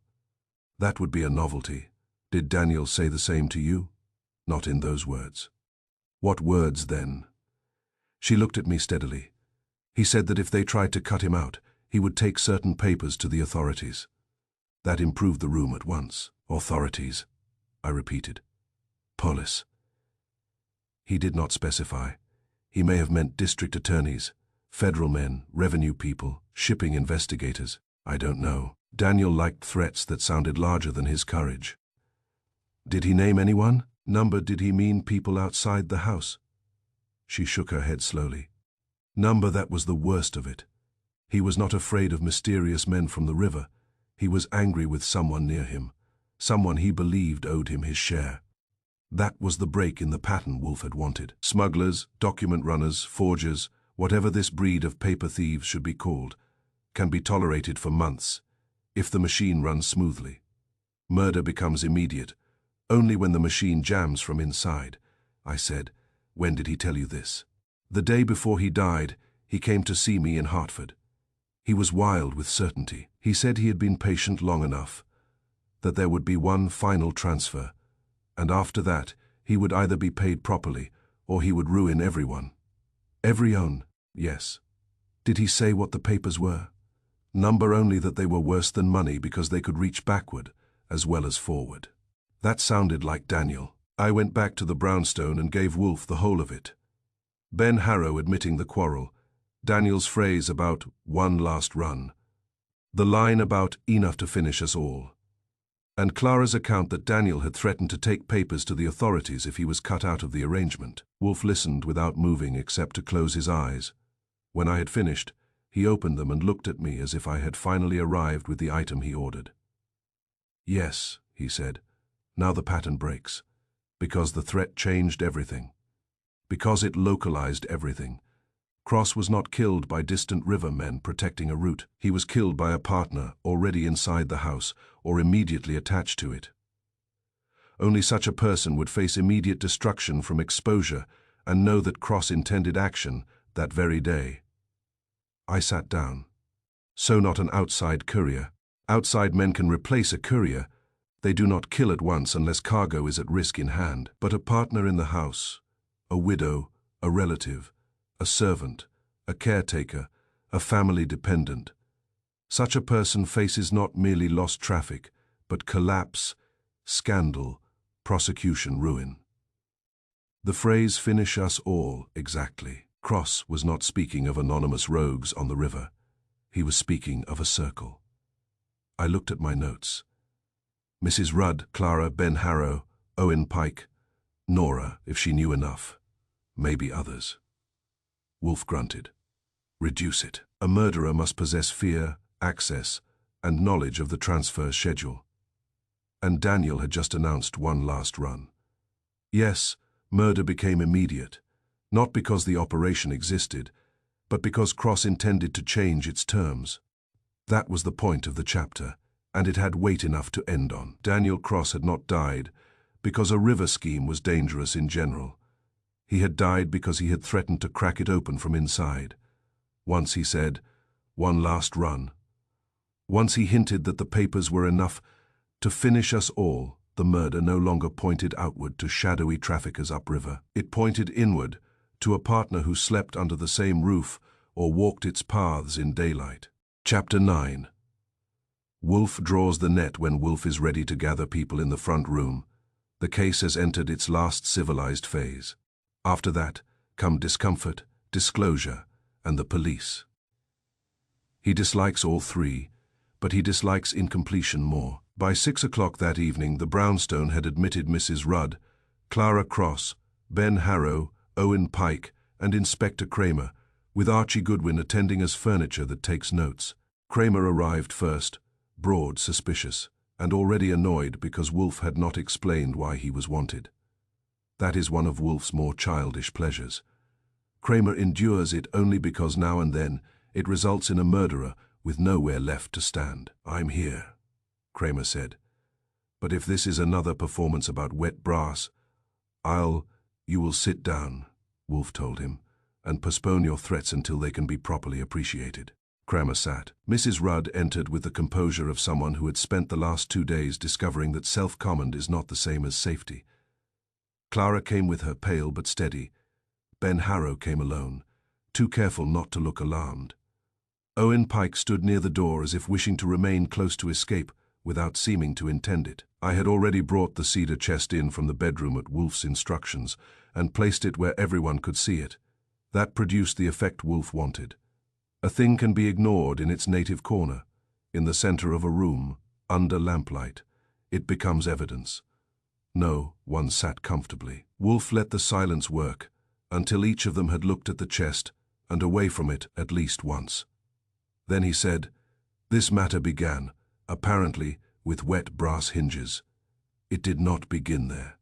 It merely announced itself there." Mrs. Rudd observed moisture on these hinges at dawn and assumed, reasonably, some freak of weather, leak, or metal.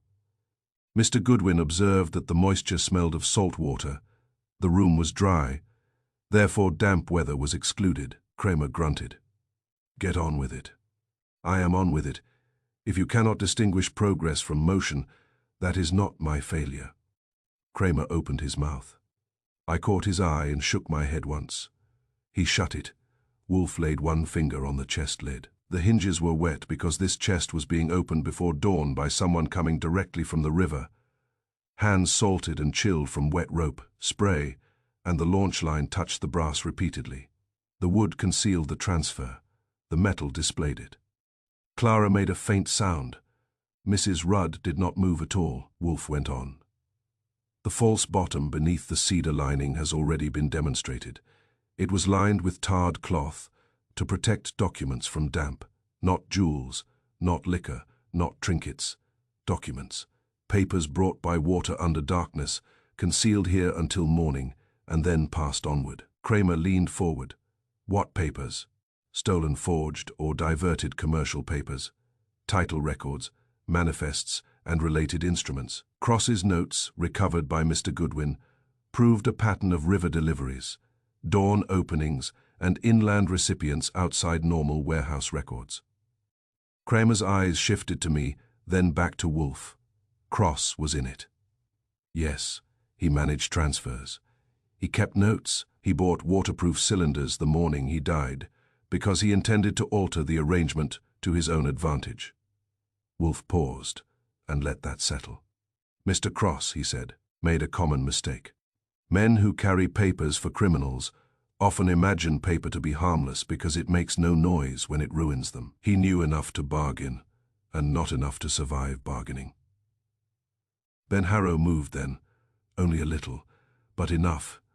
His shoulders tightened, and his right hand touched his knee as if checking whether it was still there. Wolf turned his head and looked at him. "The question," Wolf said, "was never whether strangers from the river might kill to protect a route. Such men kill when cargo is at risk in hand. But if that route had been operating for months, why kill Cross on that particular morning? Because the pattern broke. The danger was no longer external. It was immediate and domestic." Ben said, too quickly. "That proves nothing." "Sit still," Wolf said. "You quarreled with Cross the night before. You discussed one last run and something enough to finish us all.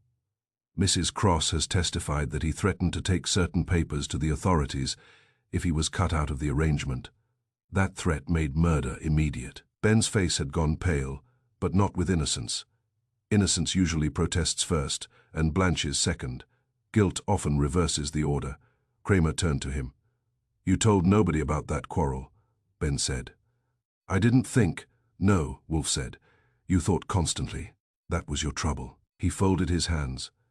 Ben Harrow was not the original organizer that required age, access to the house, and practical use of the boathouse. Owen Pike served the river end. Daniel Cross managed the accounting end, but Ben Harrow discovered the operation, entered it, and eventually saw in it what Cross saw: leverage. He knew the papers could destroy reputations and perhaps ownership claims reaching back years. He knew Cross had become unstable, greedy, and explicit. He also knew there was to be one final transfer. Owen Pike growled. "That's talk." "Yes," Wolf said. "Unlike your lies, it has structure." He turned back to Ben. On the morning of the murder, Cross had purchased waterproof cylinders. He intended to take possession of the papers himself, perhaps keep samples, perhaps approach authorities, perhaps blackmail his associates. At the boathouse, he confronted the person who could least afford exposure. That person struck him.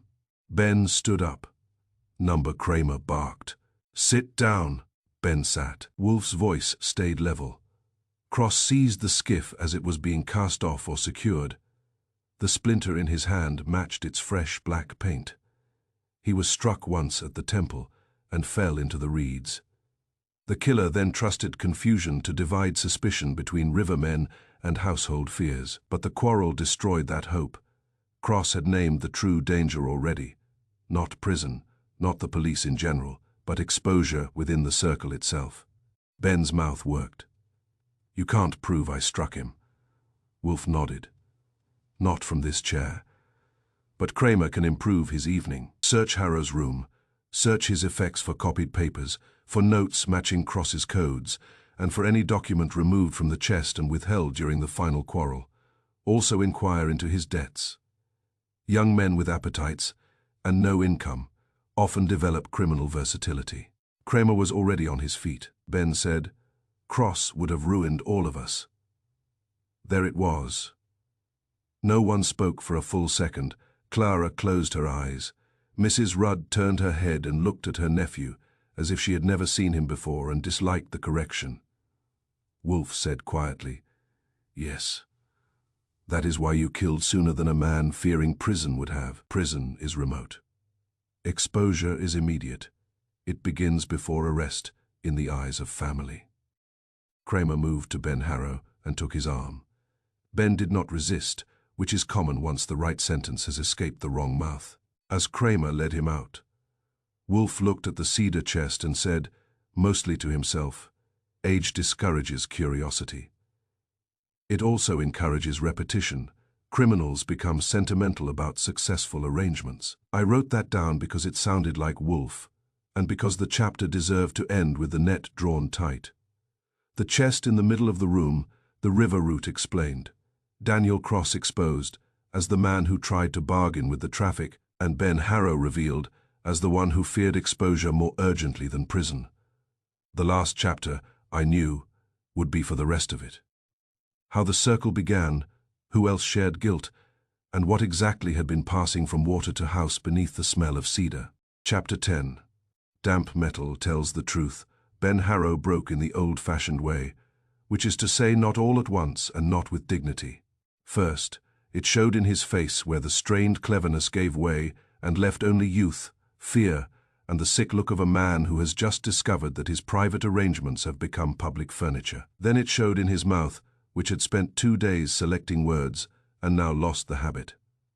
Kramer had him in the front room of the brownstone with one hand on his shoulder and the other resting where official patience turns into procedure. Clara sat very still. Mrs. Rudd had not moved since Ben's outcry. Owen Pike had shifted once toward the door and then thought better of it when he saw me watching.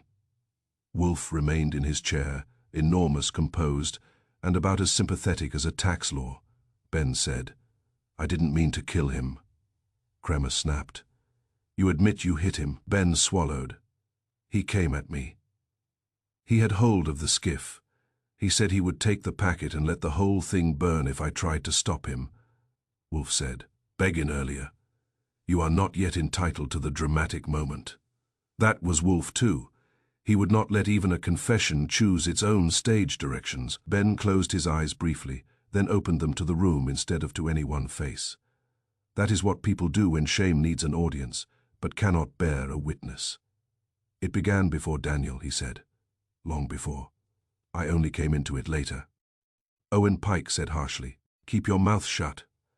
Kramer wheeled. "You too." Ben laughed once, a dry, miserable scrap of sound. "Too late for that." Wolf said, "Indeed." Ben took a breath. The papers came upriver in packets. Deeds, transfer records, mortgage releases, title abstracts, warehouse, filings, copies and originals. Whatever was useful. Some were stolen, some altered, some created out of half-truth and old signatures. They were used by men upriver working land and warehouse frauds, old properties with uncertain title parcels, where records could be shifted, claims inserted, liens erased, ownership rearranged before anyone sober knew what had happened. Clara stared at him. My God, he flinched but went on. The house was useful because no one looked at it. No officer would think to search a widow's bedroom for fresh contraband. The boathouse took the packets at night. The chest held them till morning, then they passed out with ordinary papers or through ordinary offices. Kramer said. Who organized it? Ben's eyes moved, unwillingly, toward Owen Pike. That was enough for Kramer, but not for Wolf. Not alone, Wolf said. Pike has practical knowledge, access to the water, and the habits of concealment. He does not have the invention for document traffic. Name the others. Ben wet his lips. There were men upriver. I don't know all the real names. Cross knew more than I did. He handled the receiving lists and the onward placements. Pike handled the water end and some of the timing. I helped with copying, sometimes with substitutions, sometimes with keeping track of what had gone where, because you needed money, Wolf said. Ben looked at him with a sudden flash of anger. Yes, debts. Yes. Gaming. A pause. Some. Woman. Another pause. Some. Wolf grunted. So the eternal engines continue. Mrs. Rudd finally spoke. Her voice was low and dry. How long? Ben would not look at her. Months, more than a year. In pieces, not always through the house, but often. And my husband knew. That question changed the room. Even Kramer turned slightly. Ben said, I think he knew something. Not the whole of it, maybe. Enough to hide papers, enough to stop looking too closely. I don't know. Wolf said, Rudd's father, Ezra Vale, had used the chest before for concealed maritime papers. That precedent made the furniture available to later criminals. It does not prove Rudd's full complicity. Continue. Ben's hands had begun to shake now, not theatrically, but because the body, once relieved of lying, often takes up trembling as a secondary profession. Daniel became greedy, he said. At first he was careful. He liked the codes, the schedules, the importance of it. Then he realized what some of the documents were worth. Not the paper itself, but what could be claimed with them. He began holding things back, notes, copies, references. He wanted a larger share. Clara shut her eyes. Ben went on quickly, as if speed might reduce guilt. He said he had taken all the risk and deserved more. He said if he was denied again, he would keep the next packet or take samples to the law. He said there would be one last run and then he would stop being cheated. That was the quarrel, I said. Yes. Ben looked at me. You heard about it. I listen for a living. He nodded once miserably. The packet due that morning mattered. It contained not just transfer papers, but a ledger key, cross, references, initials expanded. Enough to connect the inland names with the river deliveries. Daniel had found out. He bought the waterproof tubes because he meant to carry the packet himself and hold it. Wolf's eyes rested on him. And if prevented, he said he would go straight to the authorities. Kramer said, Which authorities? Ben made a helpless gesture. Any all, he said, district attorney 1 minute, federal men the next. It didn't matter.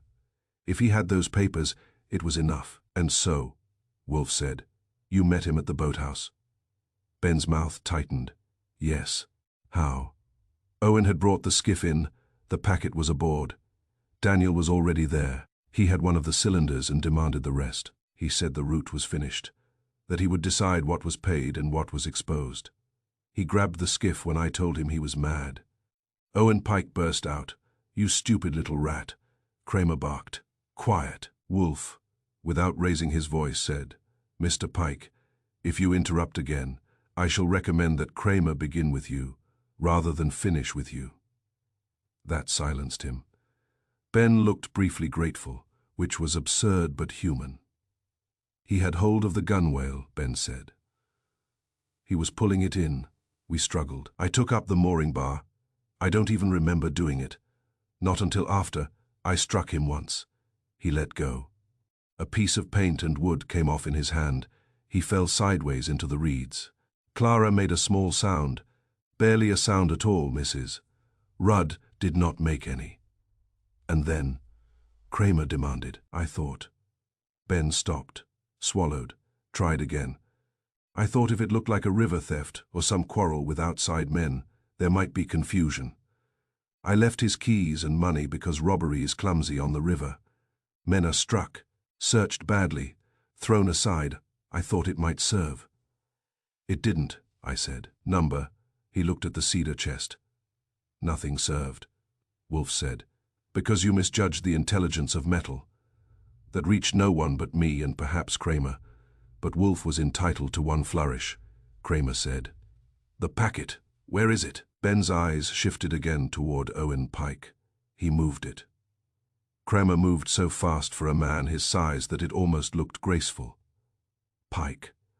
Owen stood his ground for 1 second, then another, which was one too many. 2 detectives who had been waiting in the hall stepped in at Kramer's signal. It ended with no heroic resistance, only hard breathing and a curse.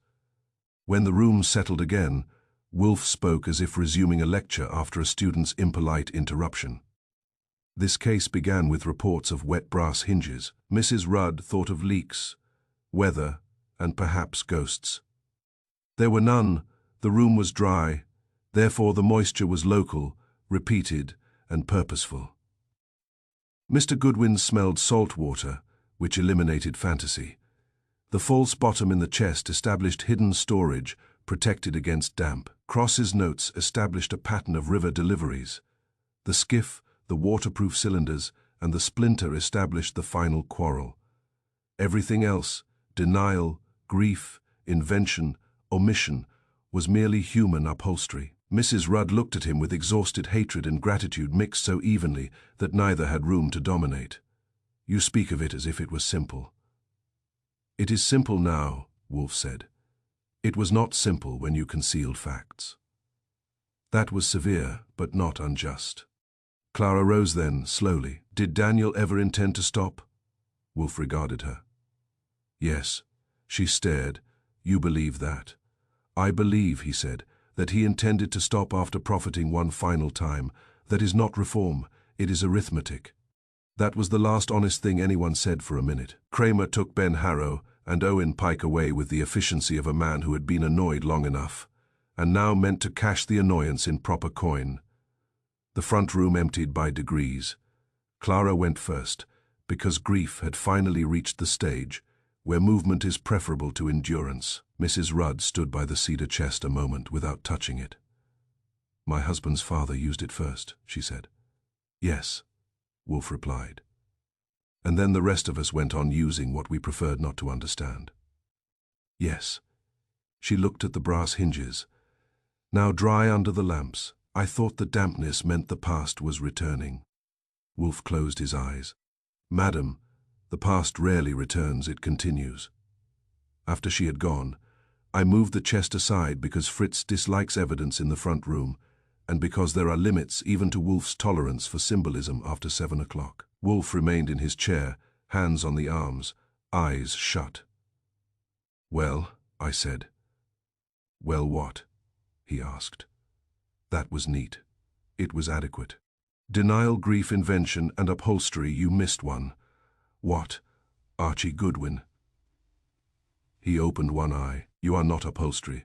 At best, you are movable equipment." I accepted that because in Wolf's language it nearly counts as praise. As I straightened the chairs, I looked once more at the chest. It was only cedar, brass, and old workmanship, but it had held a family's convenient blindness, a dead man's leverage, a ring of document fraud, and the whole solution from the beginning. Not in the hidden compartment, in the hinges. Conversation had produced what conversation usually does. Denial from the guilty, grief from the decent, invention from the frightened, and fragments from everyone. But damp metal had told the truth at once. Salt water on brass in a dry room meant river hands before dawn.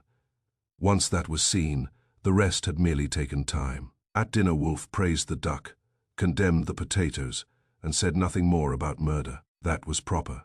A case solved is a case buried in that house, no matter how recently the police may still be walking about with it. As for me, I wrote up my notes later in the office and looked at one line before closing the book. A thing damp at sunrise has usually had company in darkness. Wolf had said that in the beginning, and as often happens with him, the answer had arrived early and only waited for the rest of us to deserve it.